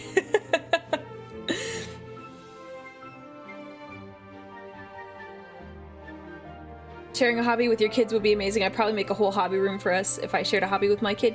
Yeah, so the thing with like kids, like as fun as it would be to share like a hobby like Warhammer with them, it's not something I'm gonna force upon them, because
hello?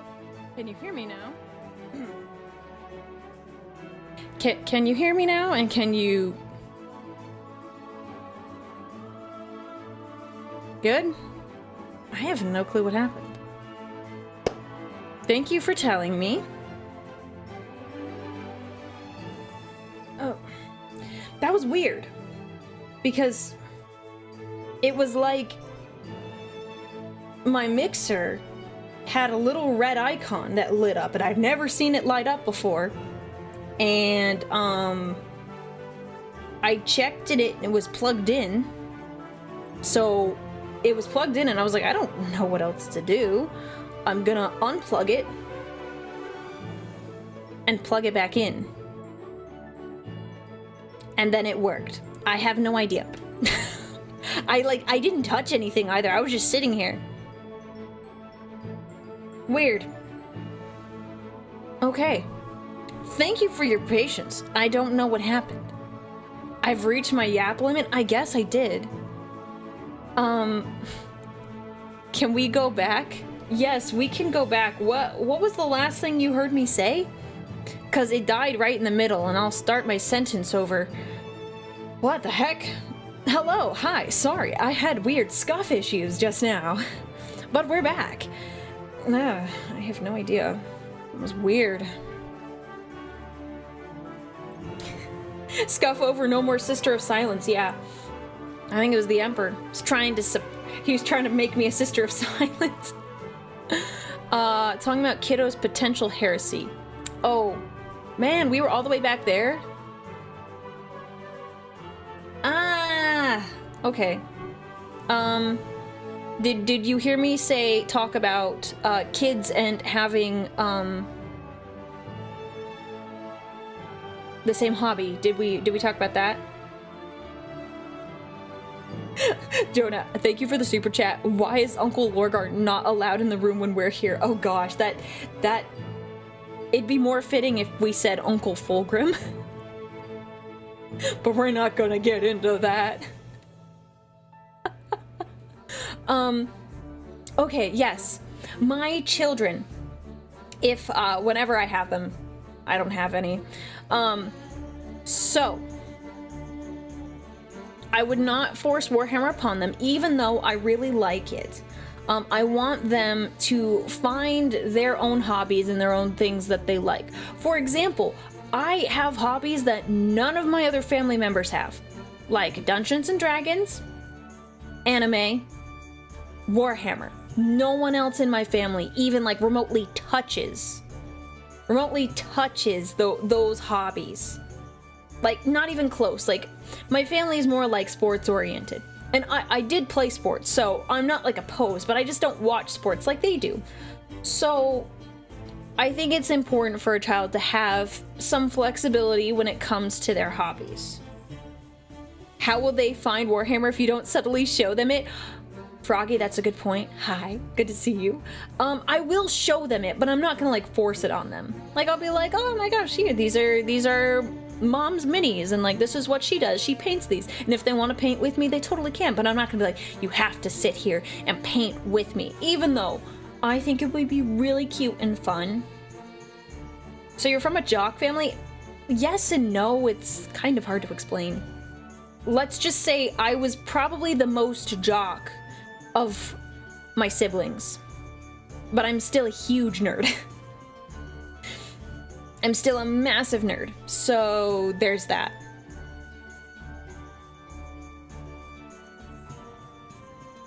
So yeah, I don't want to force them into it because I found my hobbies just kind of naturally.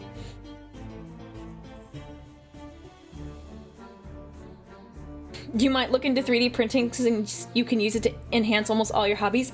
I have a 3D printer. I love it. So I'm just based. Well, thank you. If you want to call me based, you can. I think that's the first time anyone's directly called me based and not just like, oh, I have a based opinion about something. So I will take that. Thank you. Thank you.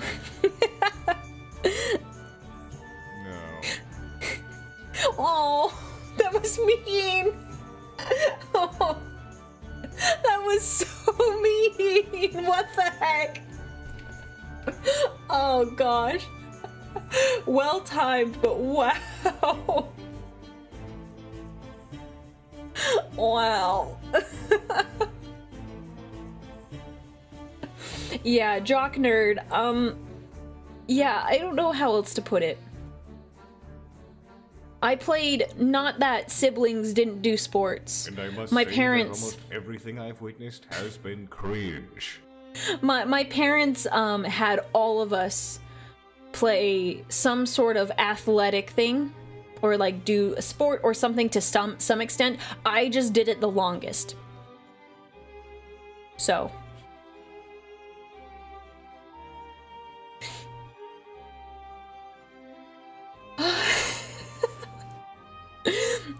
My base, if for like a miniature, it would be like probably Shield Captain base. On your deathbed, one of your kids leans in and whispers, "I am Alfarius." These are the last words you hear. Man, that would be brutal. Be so brutal. What was I going to say? But yeah, don't... Yeah, I wouldn't force it on my kids. Because I found so many hobbies that I like outside of my family, and I really, really enjoy them.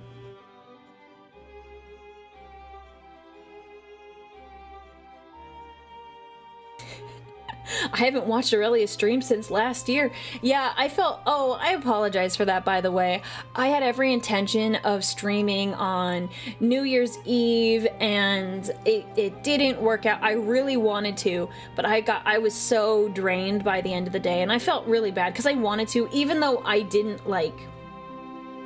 advertise one, I felt bad that I couldn't make it happen, because I really wanted to, because I enjoy streaming, and I enjoy talking to all of you. So, and since it had been, I think, over a week, so just, so sorry that we couldn't do it, but we're doing it now. We're doing it now. Controversial take, nerdy tomboys are the best kind. Thank you, ALJ. I don't think that's controversial at all. I say that as a nerdy tomboy. I say as a nerdy tomboy. Yes, I will hype up all my fellow nerdy tomboys. Like, yes, we're great. That's not controversial, that's a fact. There we go, YouTube and Twitch, they've come together to agree. Redtail Wolf, thanks for the bits. You're good. That was so last year. It was so last year, darling. So, yeah. How about this? How do we how do we feel? How about just girls in general? I'm not into girls. I like guys, but how do we feel about girls in general? We just like girls, all the girls, any kind. Girls. Not just the nerdy tomboys. All of them. All the girls. I like to be friends with all of them. Sure. That was very non-committal. Sure. Girls exist. Oh. Do they? Yeah, you're right. Do girls even exist? We will have to investigate this matter. We're gonna have to investigate this.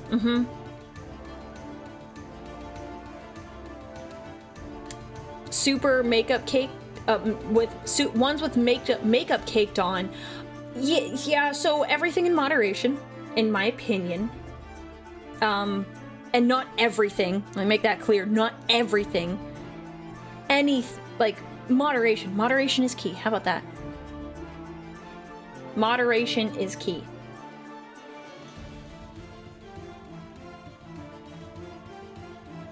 Women are nice. There we go. There we go. The Emperor did say girls are yucky. Can confirm. I am yucky. Oh my gosh. Oh man, there's so many stories I want to tell, but like I can't tell them yet. Maybe eventually, but I've got funny stories. Girls have cooties. Yes, I can confirm. I can confirm that girls do indeed have cooties.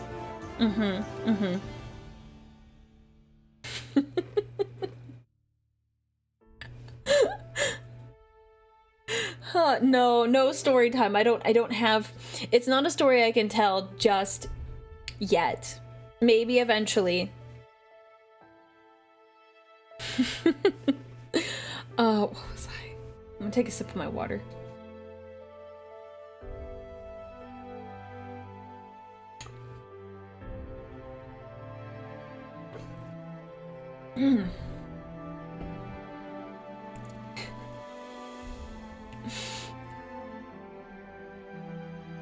I'm sorry. No stories now. I'll think of something else.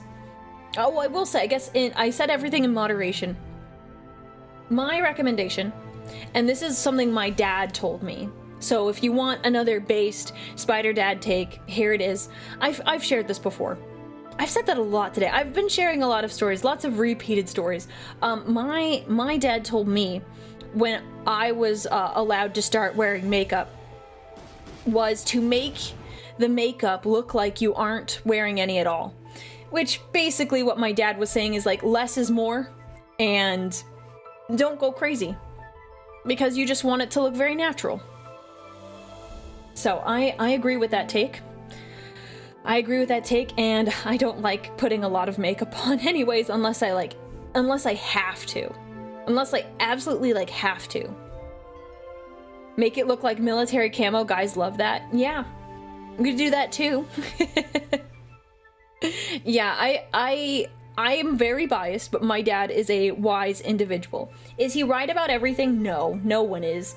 But he is very, very wise.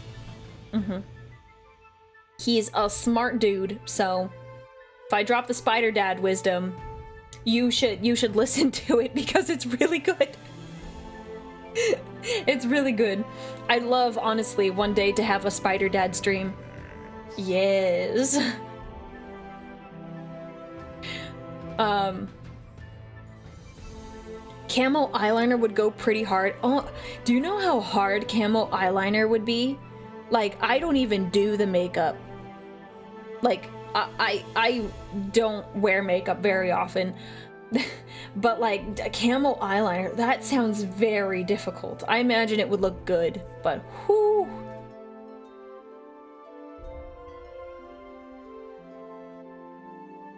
Yeah, subtle and enhancing for makeup. Yep, exactly. How would you see it? Yeah, wow. Oh my gosh. I think camo eyeliner would look... Actually, I want to see if there's a picture of camo eyeliner. I'm sure someone has done it. Yeah, someone has. It was just like I imagined it too, huh? The thing is, with camo eyeliner, in order to get the effect you're looking for, you have to use a lot of, like, eyeliner, and it's gonna be... It's not gonna look very... It's not gonna be subtle. It has to be really big for you to see the camo patterns on the eyeliner. If it was eyeshadow, that's different, but it's still gonna be very noticeable.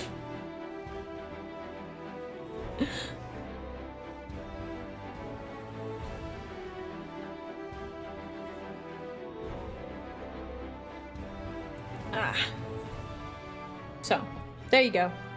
Aurelia's takes on makeup. I know people that, like, they do a whole... They do all of the makeup, and they, like... I don't know how they do it. It's black magic. They can, like, transform their face because they've got the bronzer and the highlights. Like, I have highlight, but, like... They do, like, the face contour, and I have no clue how they do it because it's insane. Like, you'll see a picture of them without makeup, and they look fine, but then they'll do their makeup, and, like, they can just, like, change, like, the way their face looks, so it looks like they have more of a jawline or more of a... or, like, the cheekbones are more pronounced. I'm like, how do you do that? That's, like, black magic. It's black magic. I don't know how they do it. It's nuts.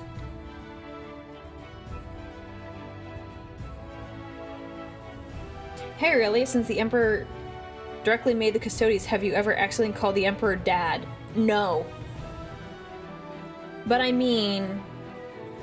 But I think you're a little confused. I would call him Dad because he's Sanguinius's dad. Like, you know, I mean, maybe this is just me, but I imagine, like, when... I guess it depends on the relationship. I don't know, man. Because, like, I don't know if you ever hear about, like, this in, like... I feel like it's mostly in, like, those cheesy, like, romance movies where it's, like, the couple gets together and they get married, and then the parents, like, the in-laws insist, oh, you can call me mom, or, like, you can call me dad. Like, I don't know. I guess it depends on the relationship, but I guess, like, I would call him dad then, and only because of that? Yeah? I don't know.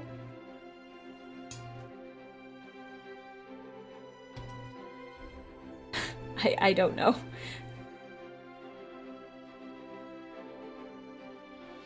I have no idea. Off to make dinner. Bye. Go make good dinner. Go make the good dinner. Who's your favorite Star Wars versus Warhammer 40k character so far? I mean, I'm a huge sucker for Obi-Wan. I can't say I have like a favorite character just yet. I think I need more time to like decide a favorite character. But like it's hard because I like Star Wars characters, and then the Warhammer characters are also good, but there's none of them that like really like speak to me on the Warhammer side. I like 1313. He's funny. He's really cute, but like I don't know if he's my favorite just yet.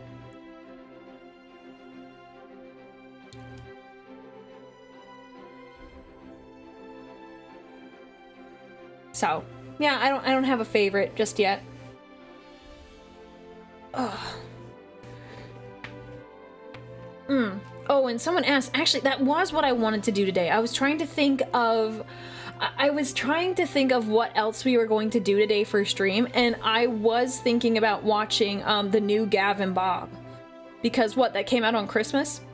And I wanted to watch it so badly because I saw that it was out, and I was like, ugh, I can't watch it because I probably need to watch it with chat. And I was like,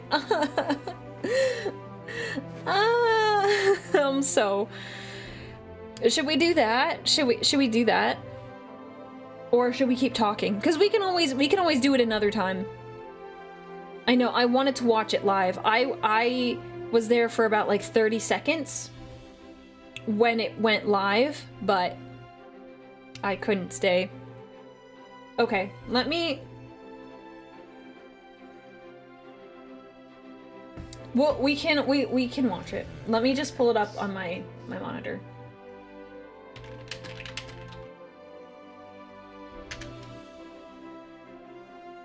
Oh, it's 42 minutes long. Wow, okay. That's fine though. Okay. Doo-doo-doo. 1 second. We're gonna move some things around.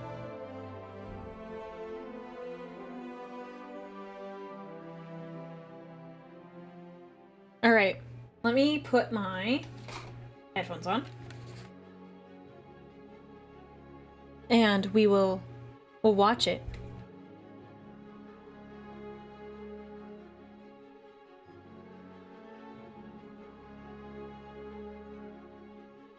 Okay. Let me pull it up. We're gonna mute that. Okay, let me see here. We've got... Okay, good. Oh wait, I have it pulled up. Oh, let me turn memes off. Because I don't want any extra noises.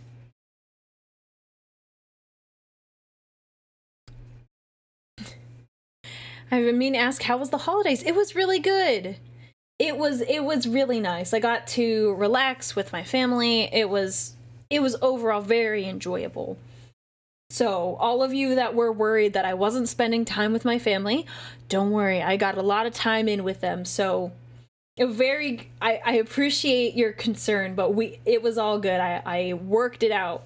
So I was able to hang out with my family. So yeah. Okay. We're gonna watch it. Let me move something.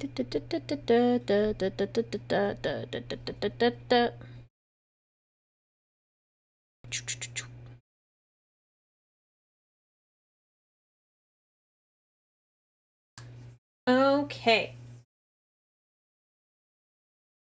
Alrighty.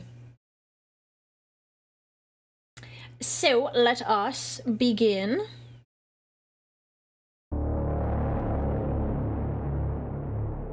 How is the volume? Is it good so far? Let me know if it's too loud. Gav, I'm telling you, I can walk. Oh, it was a little loud. I'd love to stay for this, but I'll be heading out now. Gotta get ready for dinner. Yeah, have a good night. Enjoy the rest of your evening. All right, we're gonna go back a tiny bit. Gav, I'm telling you, I can walk, Sheiksa said, hammering her hand into his good shoulder as he ducked beneath the stone archway leading into the guard commander's suite of rooms. The Katachan's blow would have been enough to send any average man reeling, even That's numbed right, up on she's drugs the- as she was. That's but her the right Ogren here. barely felt it, which was good for Sheiksa, because if Gav had dropped her, she'd have fallen half a dozen feet to the stone floor. Yeah. No, you can't. Gav said as he bent his knees and carefully lowered her to the soft mattress. Doc said so, and Traila said so too. Sheiksa was about to say something else when she put a hand to her head and blinked slowly. Oh no, don't like that. Gav put a steadying hand on Sheiksa's shoulder. He remembered when he'd woken up alone in the hospital and the room had been all swimmy. It had been scary. All He lowered swimmy. his voice and tried to sound calming. Just breathe. It'll be done soon. Sheiksa clung onto Gav's wrist with both hands, as if she were going to fall over. Cold sweat soaked her red bandana and dribbled from beneath her hairline. Neither of them looked down at her leg, which was tightly wrapped in a cast from the knee down. Sheiksa slowly laid back on the bed. She let out a long breath and swallowed. Her throat clicked when she did. Emperor, but I could use a drink, she said. As if Sheiksa's words had summoned him, the door to the office next door opened, and Trob came swaggering in. His eyes were shiny, and he walked with a loose, rolling step that Gav recognized. The little man's nose had a bandage across the bridge where it had been broken. It was red at the tip too, and he had on that smile that said he was going to make some small trouble. Gav frowned, but Trob either didn't notice or pretended he didn't notice. Trob, Sheiksa said, her voice too loud and her tongue slurring a bit. My shining, dangerous angel. Trob said, Oh. bowing so low he stumbled and almost fell over. He steadied himself, coughed and drew himself up to his full height as he tugged on his field jacket. I come to you in your time of need, summoned by your heart's desire. You have ears that still work, Trob, Grint said, shuffling out of the office and closing the door behind his back. And even if Sheiksa had been whispering under her breath, both of you still have your microbeads in. Trob waggled a finger at Grint without turning to look at him. You shush. We are on the edge of a holy day, and on a night like this, anything is possible. With a wave of his arm, Trob slid a pretty glass bottle out of his jacket. Dark liquid sloshed back and forth, and he removed the stopper with a flourish, holding it out towards Sheiksa. Her nostrils flared, and for a moment, her eyes widened. She tried to sit up, but all she did was flounder before falling back on the pillows. Oh, that's the good stuff, the Katachan said. Not that rat piss you usually carry around in your flask. I'll have you know that was squeezed from the finest rats on our ship. Trob said, sticking his nose in the air. Oh, that's horrible. Ew, that's so gross. That was squeezed from our finest rat. Eh. He couldn't hide his smile as he opened a drawer on the bedside table and took out several water glasses. But say what you want about the late BDF commander. May the Emperor find him wanting. The bastard had fine taste in Namasek. Don't you think you've had enough? Grint asked, sighing as he limped over to join them. Even though he'd washed his hands and face, bandages still peeked out from beneath his arms to show where he'd been injured. After the day we've had, I've barely begun. Trob said, pouring several fingers into each glass. And I say we all deserve it. You deserve what I tell you that you deserve, Traila said from the door Gav had come through. The tone of her voice made Gav stand a little straighter, Dang. and it made the skin between his shoulder blades pucker. The smile disappeared from Sheiksa's face, and even Trob looked like someone had thrown cold water on him. Oh, They'd they're all in heard trouble. her use that voice before, but it was rare that she turned it on them. The Inquisitor entered the room with her head high Yikes. and a deep frown line carved into her forehead. Her left arm was in a sling, and her right was clenched into a tight fist. Her pace was slow and deliberate as she crossed the floor, the sounds of her steps echoing in the empty space. I'm uncomfortable. This is None of bad. her agents moved as she raked her gaze over them. A complement of serious wounds all around, Traila said, biting off the ends of the words as she spoke. You rush in without doing proper reconnaissance. You do not communicate your plans to me. You kill a dozen members of the Hive's noble class without explanation. You collapse an entire Spire palace and... Traela unclenched her right hand slowly. I'm sorry. She reached up with 2 fingers. I'm sorry, that is a lot.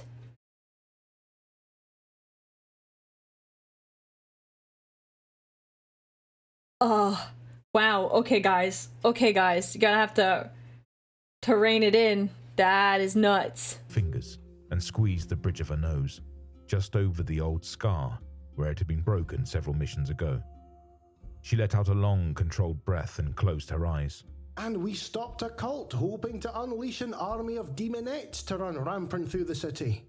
Trob said, tentatively. Your actions were thoughtless, reckless, and you put the entire Hive in danger, Traela said. Inquisitor, if I may, Grint tried to say. You may not, Traela said, cutting him off. What I should do is throw the lot of you in the brig and let you think about what it is you've done. But Traela, Gav said, swallowing. Oh no. What, Gav? The Inquisitor asked. it's gonna be Sanguinala soon. He said. Could we listen to the songs first? Before we, For a moment, none of That is, it's so incredibly sweet. You can't say no to that. You can't say no. He's like, it's okay if you throw me in the brig, but can I listen to some songs first? Oh. Gav. them spoke. Trob cut his eyes to Shiksa. Shiksa looked at Gav, seeing the worry seamed on his face. Grint didn't look at anyone. Gav sniffed and wiped at his nose, looking at Traela. The Inquisitor held the Ogren's gaze for a moment, then closed her eyes. She sighed, and all the steel went out of her spine. When she opened her eyes again, they were the same grey they had been before, but they were Traela's eyes, not the Inquisitor's eyes, as Gav thought of them. That's so I sweet. should discipline the lot of you, Traela said, tilting her head to address the others. But as Gav has pointed out, we are on the eve of Sanguinala, a time of forgiveness, of gift-giving, and of reflecting on what it is that truly matters. Traela stepped closer Good, and good, plucked up good, one of the good. glasses Trob had poured. She held it up to the light, admiring the way the beams cut through the golden liquid. Her agents remained still as stone, only their eyes following Traela. Yeah, I wouldn't She want to lowered move the either. glass and regarded them all once more. Tonight will be a reprieve from your punishments, Traela said. We will have words tomorrow, when my head is cooler, and we have more distance from this messy exercise of our authority. Consider Fair. yourselves extremely fortunate that your gamble paid off, and that the people you suspected of being cultists were, in fact, all members of this heretical circle. That is... Inquisitor, I think I speak for all of us when I say Trob started. No, but don't Traela say pointed words. at him with her glass. Your gift to me tonight, Trob, is not to speak until after the morning hymn of the angel's dedication upon the morrow, Traela said. Trob's mouth dropped open, and for a moment, he looked like he was going to say something. Then he put his hand over his mouth and crossed his heart. Shiksa giggled, That's so something she funny. never did, before falling back on the pillow again. The Katachan managed to roll her head towards Grint, giving him a shy, though very sloppy smile. Grint, what's he thinking? Shiksa asked. You don't want to know, Grint said. Shiksa's giggles gave way to guffaws at that. Trop grinned, showing all of his teeth and closing one eye in an exaggerated drunken wink. Grint chuckled, shaking his head. Traela's lips twitched at the corners, trying not to give in to the laughter in her eyes. Gav smiled, because he felt like everyone was all right again. All right, the lot of you, take a glass, Traela said. I'm not going to drink my way through Angel's Eve on my own. Everyone took a glass, except for Gav. Trob just handed him the mostly empty bottle of Amasek, since it was the only container he could comfortably hold. Yep. Traela raised her glass to them in a silent toast. The others saluted her with their glasses as best they could. They all drank, savoring the burning brew as it went down. Gav made a face, and that set Shiksa off again. Trob managed to catch her glass as it slid out of her fingers, nearly overbalancing himself. Traela sighed and shook her head as she crossed the room to a bookcase. She selected a leather-bound volume and settled into the plush, high-backed chair near the roaring fireplace. Is it story time? Grint, Gav asked. Do you think you could help me with one more card? Grint turned in Gav's direction and offered a smile. It was a tired smile, but a genuine one all the same. I could do that, Gav. Yay! Yay! But just one, I think. Gav nodded and set the empty bottle of Amasec down on a side table. He crossed the room to where he left wholesome his time. rucksack and slid it open. Carefully, he took out the large folded sheets of cardstock Trob had acquired for him, along with a huge half-blunt pencil. Materials in hand, he carefully lowered himself to the floor, laying on his belly and spreading the paper out in front of him. He took his pencil firmly in hand and looked over at Grint, who had claimed a chair for himself. All right, Gav, Grint said, leaning back and closing his blind eyes. Think about what you want to say, and I will show you how to write it. Gav nodded and looked down at the blank card. He'd saved this one for last, because he knew it was going to be the hardest. Oh. He'd been thinking about what he wanted to say to his old friend, and about how long it had been since they talked. So much had happened to Gav, and he wanted to tell him all of it, but knew he couldn't. There just wasn't room, and he didn't want to send a bunch of cards. Gav wrinkled his forehead and pursed his lips. He wanted to tell his friend about Bob first, because that was most important. It still made Gav sad, but it was like an old scar now. It still ached sometimes, but it wasn't as bad as when it had first happened. Oh. Then he wanted to tell his friend about how Traela had come for him, and how he joined the Inquisition. The last thing Gav wanted to talk about was Faith. He wanted to tell his old friend about the Black Sword and the fighting he'd done, but Gav knew that was a story he could only tell when Traela said so. As he focused his thoughts, Gav saw ghostly letters appear on the page in front of his eyes. They formed words that would be hard for him to read by himself, but with Grint helping him, he was able to make sense of them. Gav licked the tip of his pencil and started tracing the letters. His writing was clumsy, but he moved slowly and deliberately, making sure that what he wrote followed the shapes. He had to erase a couple of times, blowing the rubber pieces off the paper. But that is But so when he reached the cute, end, though. he Oh my smiled and nodded gosh. to himself. Now that is a proper Sanguinala card. Gav said, Oh, folding the card I can't. I When he looked up, he can't. saw that Grint's head was laying over on his shoulder, his hands hanging loosely in his lap. Gav blinked and looked around the room. Shiksa was snoring loudly on her pillow, one arm dangling off the side of the bed. Trop had his head pillowed on one arm, and he was stretched out on the floor. The little man always slept on the floor, and when Gav had asked him why, he said it was because beds were just too soft for him. Even Traela seemed to be dozing, her book resting in her lap, her Everyone face is half tilted toward the fire. Evie. Gav got up as quietly as he could, wincing at the humming of his metal arm as he pushed himself to his feet. He returned to his pack and squatted down, finding the envelope he'd already marked for this card. Sticking his tongue out of the corner of his mouth, he slid the card in as gently as he could. When it was nestled in place, he licked the glue and sealed the envelope closed. He smiled and looked at the handful of cards he'd completed. There was one for Faith. He had another one for his Glennis, and for some girlfriend. of the other space wolves whose names Gav couldn't rightly remember anymore. There was one for Captain Stolt, who had always been a good sort to him. He had one for Tala too, though there was a part of him that wasn't sure she'd be able to read it anymore, not with the way her eyes had been. No. Still, he wasn't going to let her think he'd gone and forgotten about her. Gav was just about No, not this. Not the wholesome boy writing a card for Tarla when she's been she's been made a servitor. No. No, that's too sweet. Oh my gosh. to put the cards back into his ruck when he heard something. He frowned, reaching up to his ear and plucking out the microbead he'd forgotten he was still wearing. He heard it again, a soft chorus of voices. Oh. Gav glanced around at the others. He thought about waking them, but he knew Shiksa and Traela were hurt bad, and Trob wouldn't appreciate being kicked awake so soon after falling asleep. And Grint.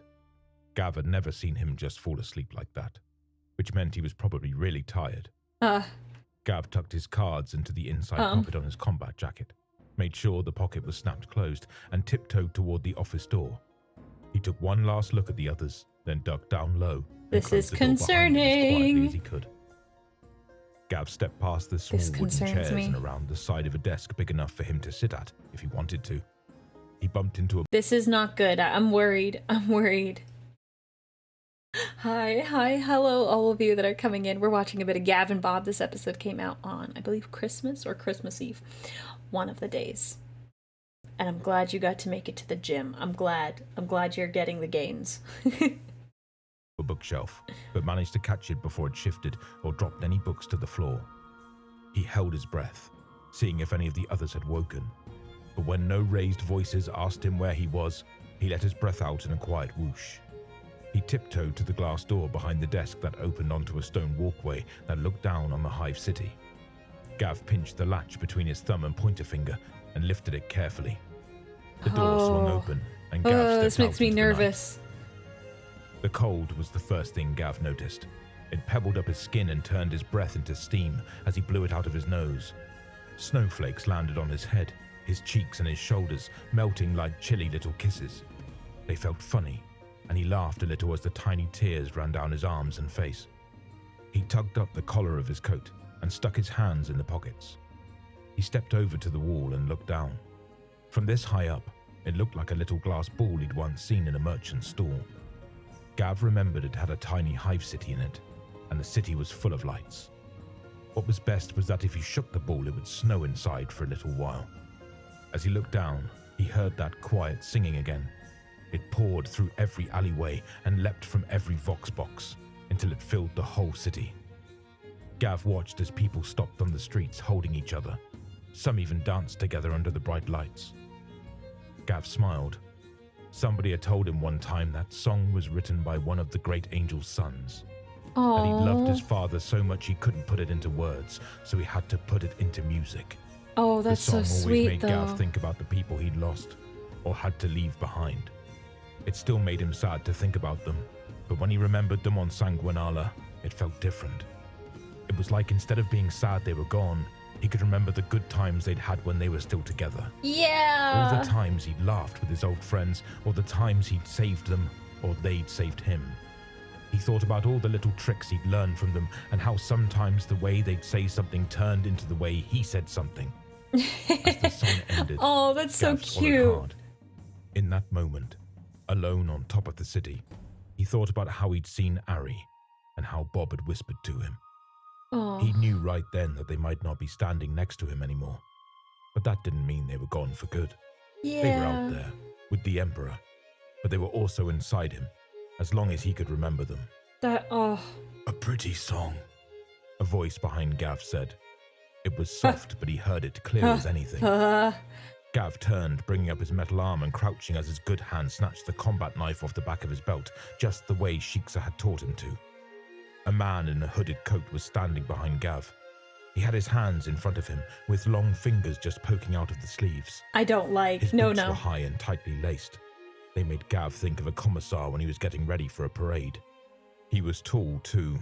And he was so thin that it made him look stretched out. There was snow Voidborn? on the man's head and shoulders, which meant he'd been standing there a while. But Gav hadn't heard a sound.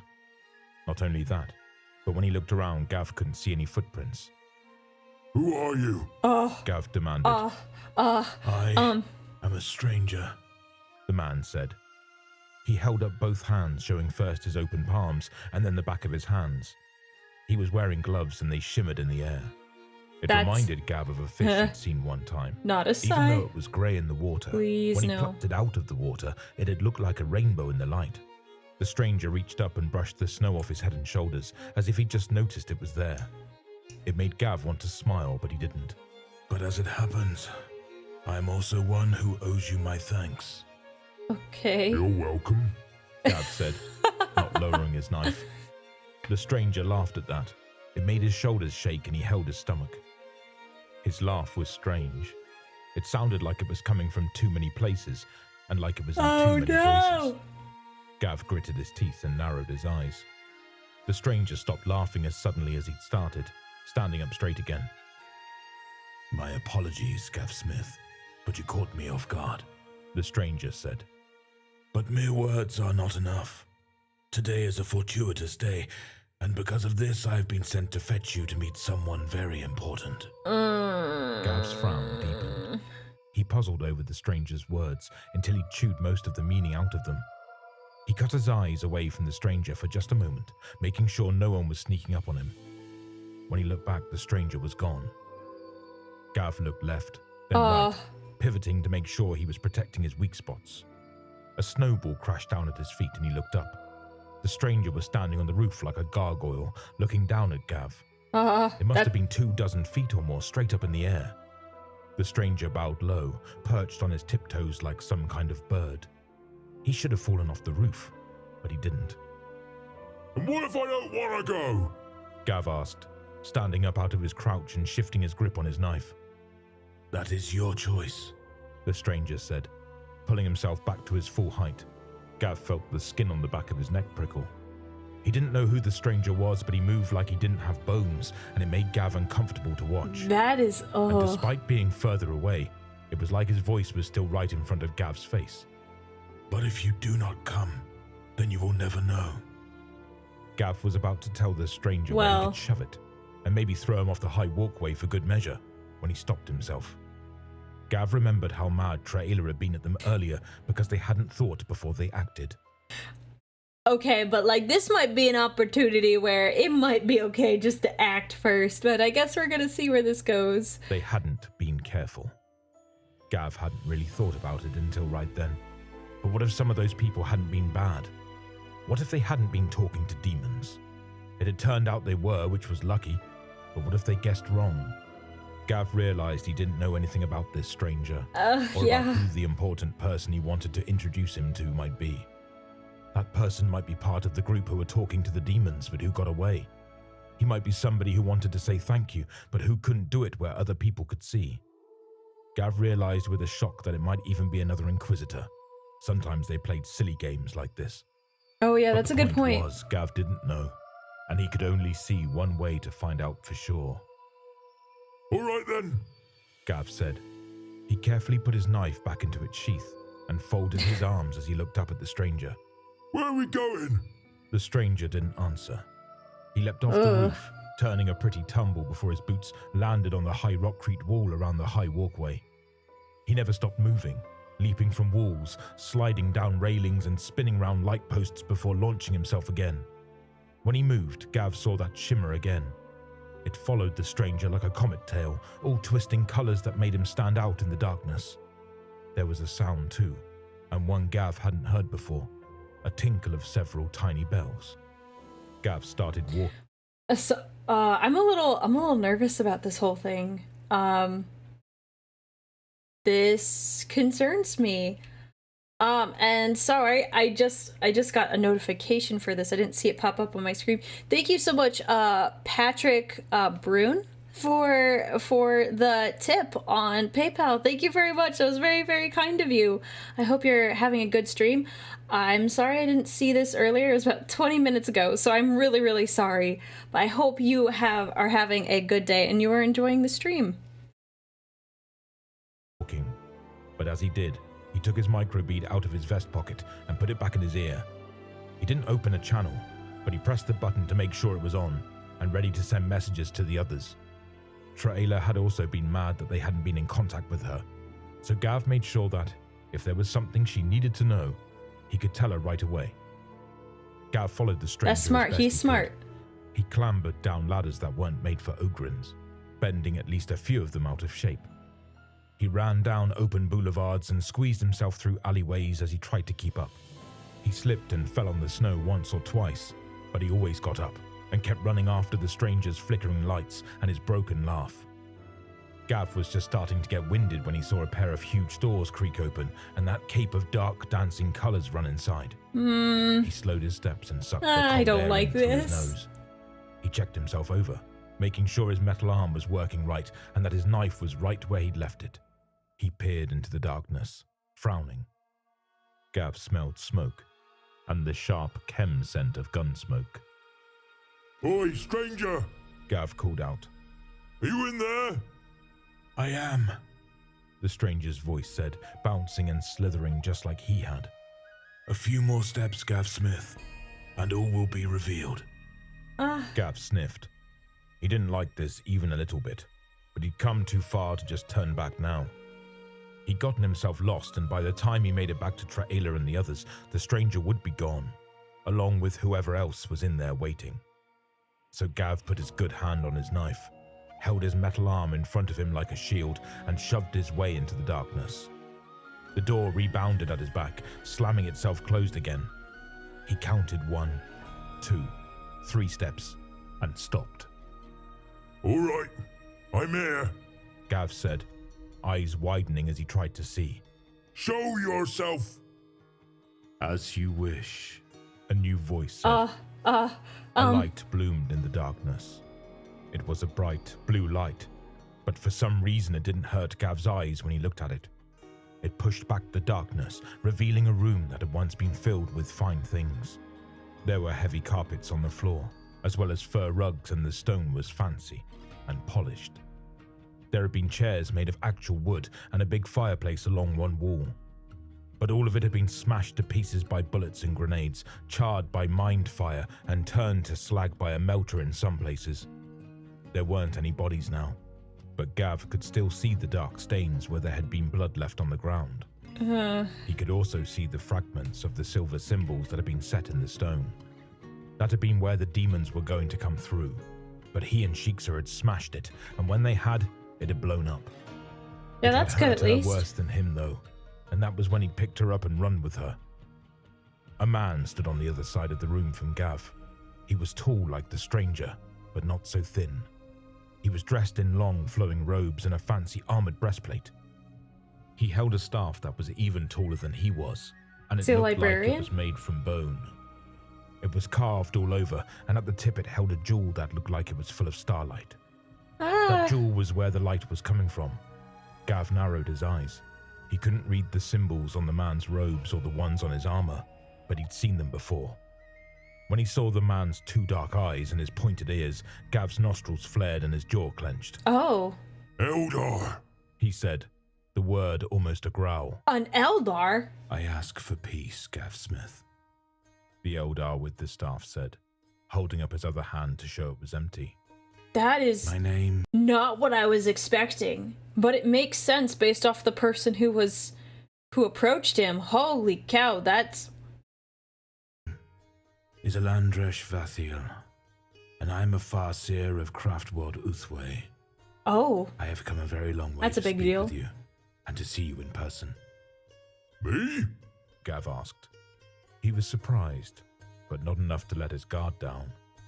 Why's that? I ain't seen Eldar since before Bob was killed. What you want? To meet you, Gav Smith, the Eldar said. The Farseer was staring at Gav as if he wasn't looking at him, but rather into him. Oh. The Eldar shook his head slowly, but never took his unblinking eyes off Gav. You are very special. I don't think you or the Inquisitor you serve quite understand just how special you are. Special? Gav asked, his forehead wrinkling up the same way Traela's did when she was thinking. He glanced away from the Farseer, searching the shadows of the room. Nothing moved. Special how? And where did the stranger go? If they do not wish to be seen, they will not be seen, the Eldar said. His mouth puckered up when he said it though, and Gav thought the Farseer was going to spit. He didn't, but he took another breath and cleared his throat along with his face before he spoke again. As for you, Gav Smith, you have accomplished something very few people have. You have done battle with the forces of She Who Thirsts, and lived to tell of it. Not only that, but you have been a thorn in their side for years now. And you have not only survived, but you have remained unmarked and uncorrupted. Yeah. Gav frowned harder. His head was starting to My hurt. boy! He didn't know who this thirsty woman the Eldar was talking about was, and he was starting to feel like... Yeah, who is this thirsty woman? What the heck? Maybe coming here wasn't such a clever idea after all. Maybe he was just wasting time, or the Eldar was trying to distract him. Gav was about to take a step forward when he heard a laugh in the darkness. When he turned toward it, the stranger was leaning against the fireplace. Gav hadn't heard him move, and there was nothing for him to hide behind, but he was there all the same. You're confusing him, Wandering Eye, the stranger said. His head shifted beneath the hood, and Gav felt, more than saw, the stranger's eyes on him. You Oh. fought the servants of Silent Thresh, who your kind call Slanesh. Gav's eyes widened.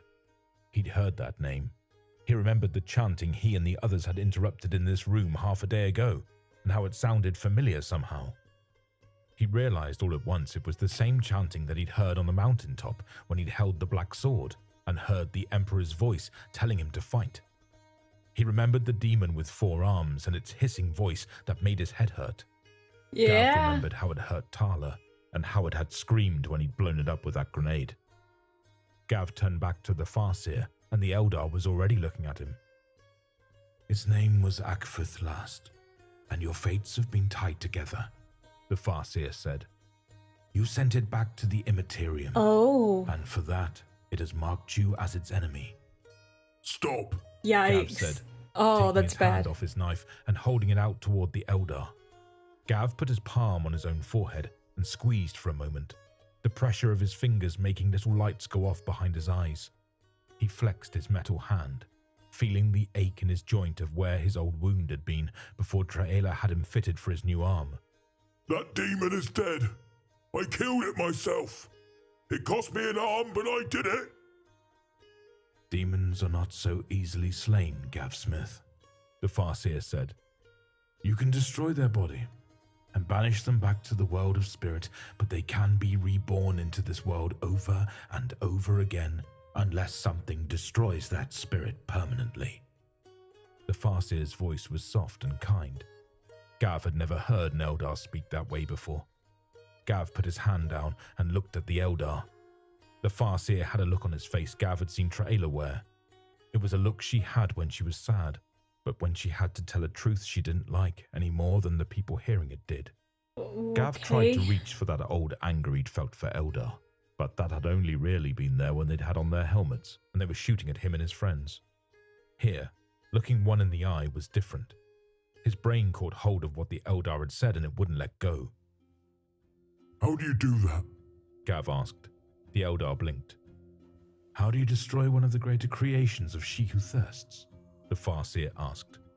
A keeper of secrets. Yeah. Gav said. How? The Farseer shook his head slowly. His mouth opened slightly, as if somebody had hit him. He looked toward the stranger. The stranger shrugged his shoulders, raising them high before dropping them. It was like he was on stage, and he wanted to be sure everyone saw him do it. He is brave, The stranger said, shaking his head and making that ringing, jingling sound again. One reason their puppet likely has a taste for him. There are ways, The Farseer said, turning back toward Gav. but one of the best things you can do is to keep the demon trapped on the other side, to make sure no one opens the door and lets it back into our world. The Farseer thumped the ground with his staff, drawing Gav's attention to the shattered circle once more.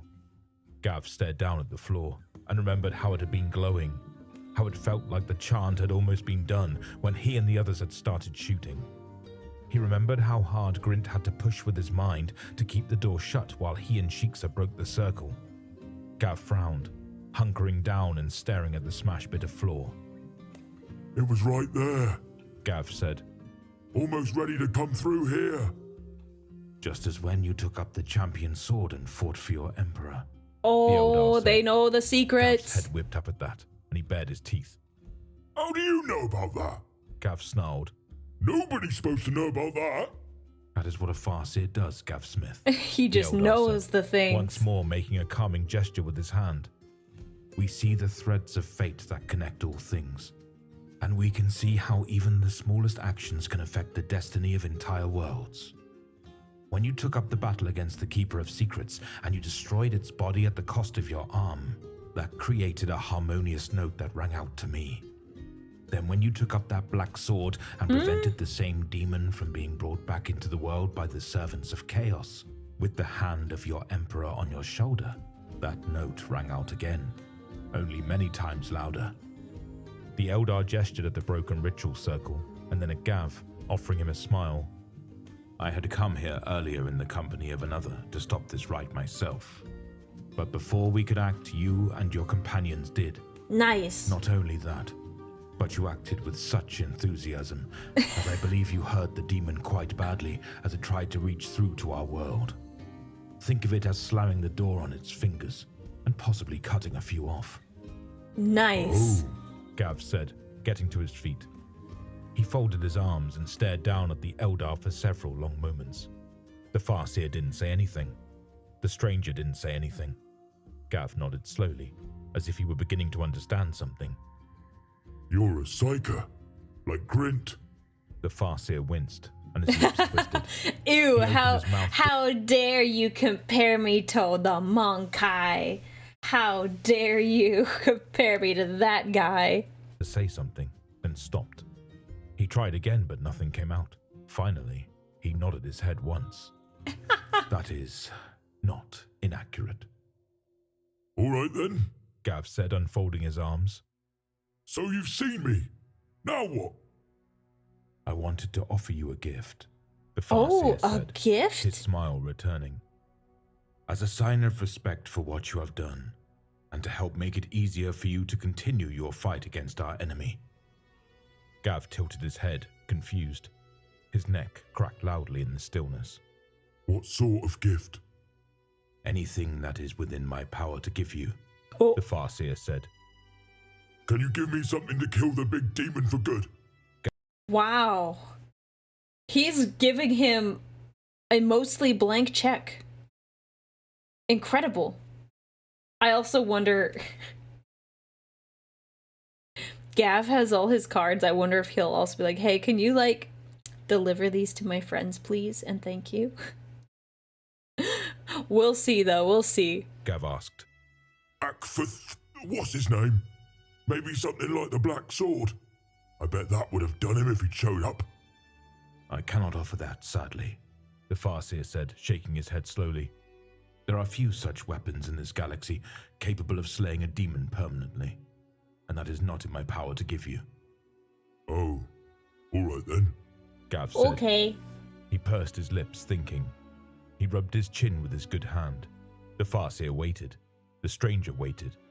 Gav's brow wrinkled, then his face cleared, and he smiled. Actually, there is something. Gav carefully reached into his jacket and snapped open a pocket. He drew out his small stack of Sanguinala cards and held them out toward the Farseer. The Eldar released his grip on his staff, which stood perfectly still where he left it, Oh, that's and cool, took though. the oversized envelopes in both hands. He was frowning, but it looked more confused than angry to Gav's eyes. What are these? The Farseer asked. They're my Sanguinala cards. Gav said, beaming slightly. Oh my goodness. I wrote them myself with Grint's help. I was wondering He has a blank check and he's like, can you send my cards, please? Please? It's... Oh, I can't. He just... Please send my cards. Will you please do that? That's basically what he's doing. Just put his fingers together, just... Please. Anyways, that's adorable. That's adorable. if you could get them to the people they're supposed to go to. You wish me to deliver these on your behalf? The Farseer said, speaking slowly. Gav gave him time to work through it. He figured that Eldar didn't have Sanguinala or send each other cards. He'd have to remember to send the Farseer one next year. Oh my He seemed gosh. like a good sort, What so a- far at least, What a cutie. Yep. Gav said, his smile getting a little wider. I figured that if you could see all that I'd done, then maybe you could see where my friends are going to be so their cards don't get lost. The Eldar Oh was my about to say something gosh. when his fingers brushed the card meant for Tala. Gav knew it was hers, because the envelope was a kind of reddish purple that he thought she'd find pretty. The Eldar's eyes widened, and he looked down at his hand as if someone had cut it off. As he stared, his dark eyes grew shiny, and for a Ooh. moment Gav was sure he was going to cry. The Farseer shook his head slowly, just once, making the ends of his hair shush against his robes. Ah. Gav watched as he touched the dark red one, the one he'd got for Faith, and he saw the Eldar's nostrils flare and a smile touch the corners of his mouth. Did he see the nasty between Gav and Faith is just like, oh yeah, good for my homie. My homie, he got some. His hand brushed the grey envelope Gav was going to send to Grenlis, and he blinked in surprise. The Farseer spread the envelopes out in his hand like he was playing a game with two large cards, staring at them like he was trying to understand how they fit together. Then he stacked them neatly, put them under one arm, and reclaimed his staff. "Very well, Gav Smith," the Farseer said, inclining his head slightly. That's so funny. "If that is what you wish, then it shall be done," Thanks. Gav said, So giving wholesome. the Eldar a smile. Gav didn't want to salute him.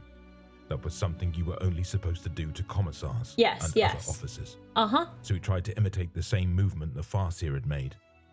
The Farseer said nothing, but he turned and walked into the shadows. Gav turned to look at where the stranger had been standing, but he He's was not gone. there. Yep. That was when he heard a bell. The stranger was right behind him. Yeah, he's a harlequin. Oh, you're still here. Gav said, turning around to face the stranger. He felt the hackles go up on the back of his neck, and the muscles between his shoulder blades tighten. There was something different about the stranger now, something dangerous.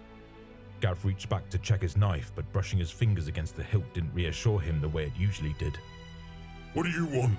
I owe you a gift as well, Gav Smith. Ha ha ha. The stranger said. There was still laughter in his words, but it was meaner now. A low, hard chuckle that sounded almost like a warning growl. You have given me great mirth this night, and that is a rare thing in this dark time. More than Okay. that, though, you have spoken with me when most others would not. For these reasons, and for my own, Oh. I wish to give you something I have rarely bestowed onto anyone.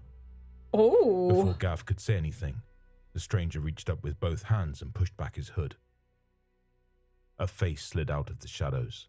Uh-huh. It was a white face with a strong chin, sealed lips and empty black eyes.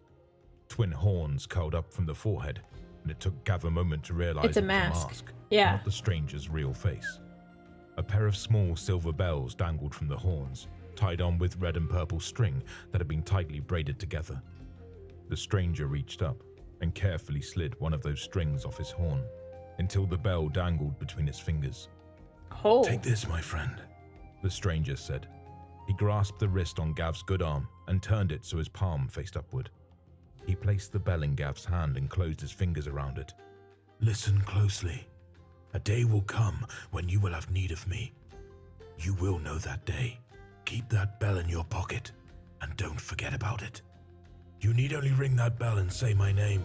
When you do, I will find you, and I will help you. Oh. The stranger's touch was gentle, but it made Gav's skin crawl all the same. This gives me like Polar Express vibes. This bell represents the true meaning of Christmas. We don't know the guy's... Well, we do know his name. I don't know if he'll say it again for Gav. There were tiny claws at the end of his fingers, and Gav could tell there was more strength in him No, we just know the Farseer's name. That's it. Huh. than he thought. The bell was strangely warm, though, and as Gav held it, he swore he felt it wriggle. It was like it was excited, and it wanted to bounce in his grip. Gav shook his head once and looked at the stranger. Part of him said to refuse and to make him take the bell back. But another part of him, the part that listened when Traela talked, said that he should wait. That Yeah. he should see what the others had to say first. I don't even know your name. Yeah, Gav what's his said. name? Then come closer, and let me tell you a secret. Huh. The stranger said. Nervous. Gav bent down and the stranger cupped a hand near his ear.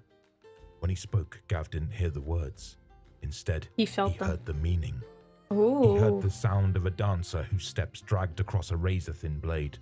Ooh. He heard the sound of a deep fall in the hungry space beneath it. He heard the sound of a rumbling stomach that could never be satisfied, and of she who thirsts, reaching for his soul. And he heard laughter. It was a laugh full of joy and hate, and it was a laugh that bled but never stopped dancing. Gav blinked, and when he looked around, the stranger was gone, as if he'd never been there at all.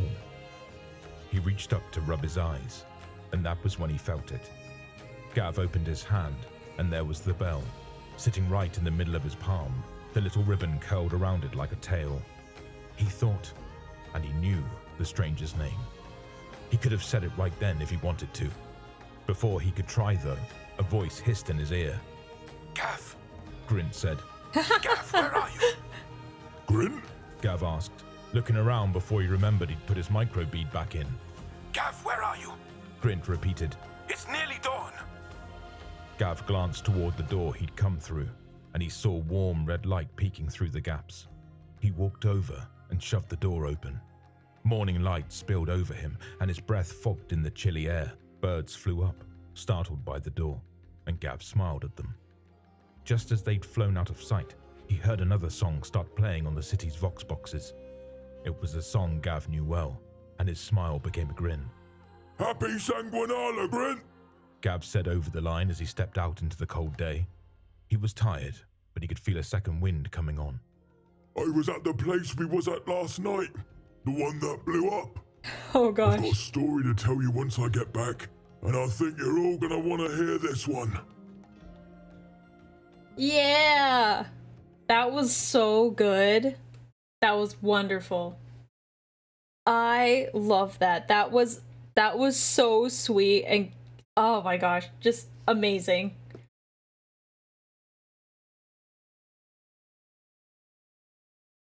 I love that. That was so good. What a great episode. And I wish, I mean, it would have hit harder on Christmas, but that's okay. That's perfectly okay. I liked it. Thank you for being flexible and like watching it tonight. This was a good call. Absolutely great call.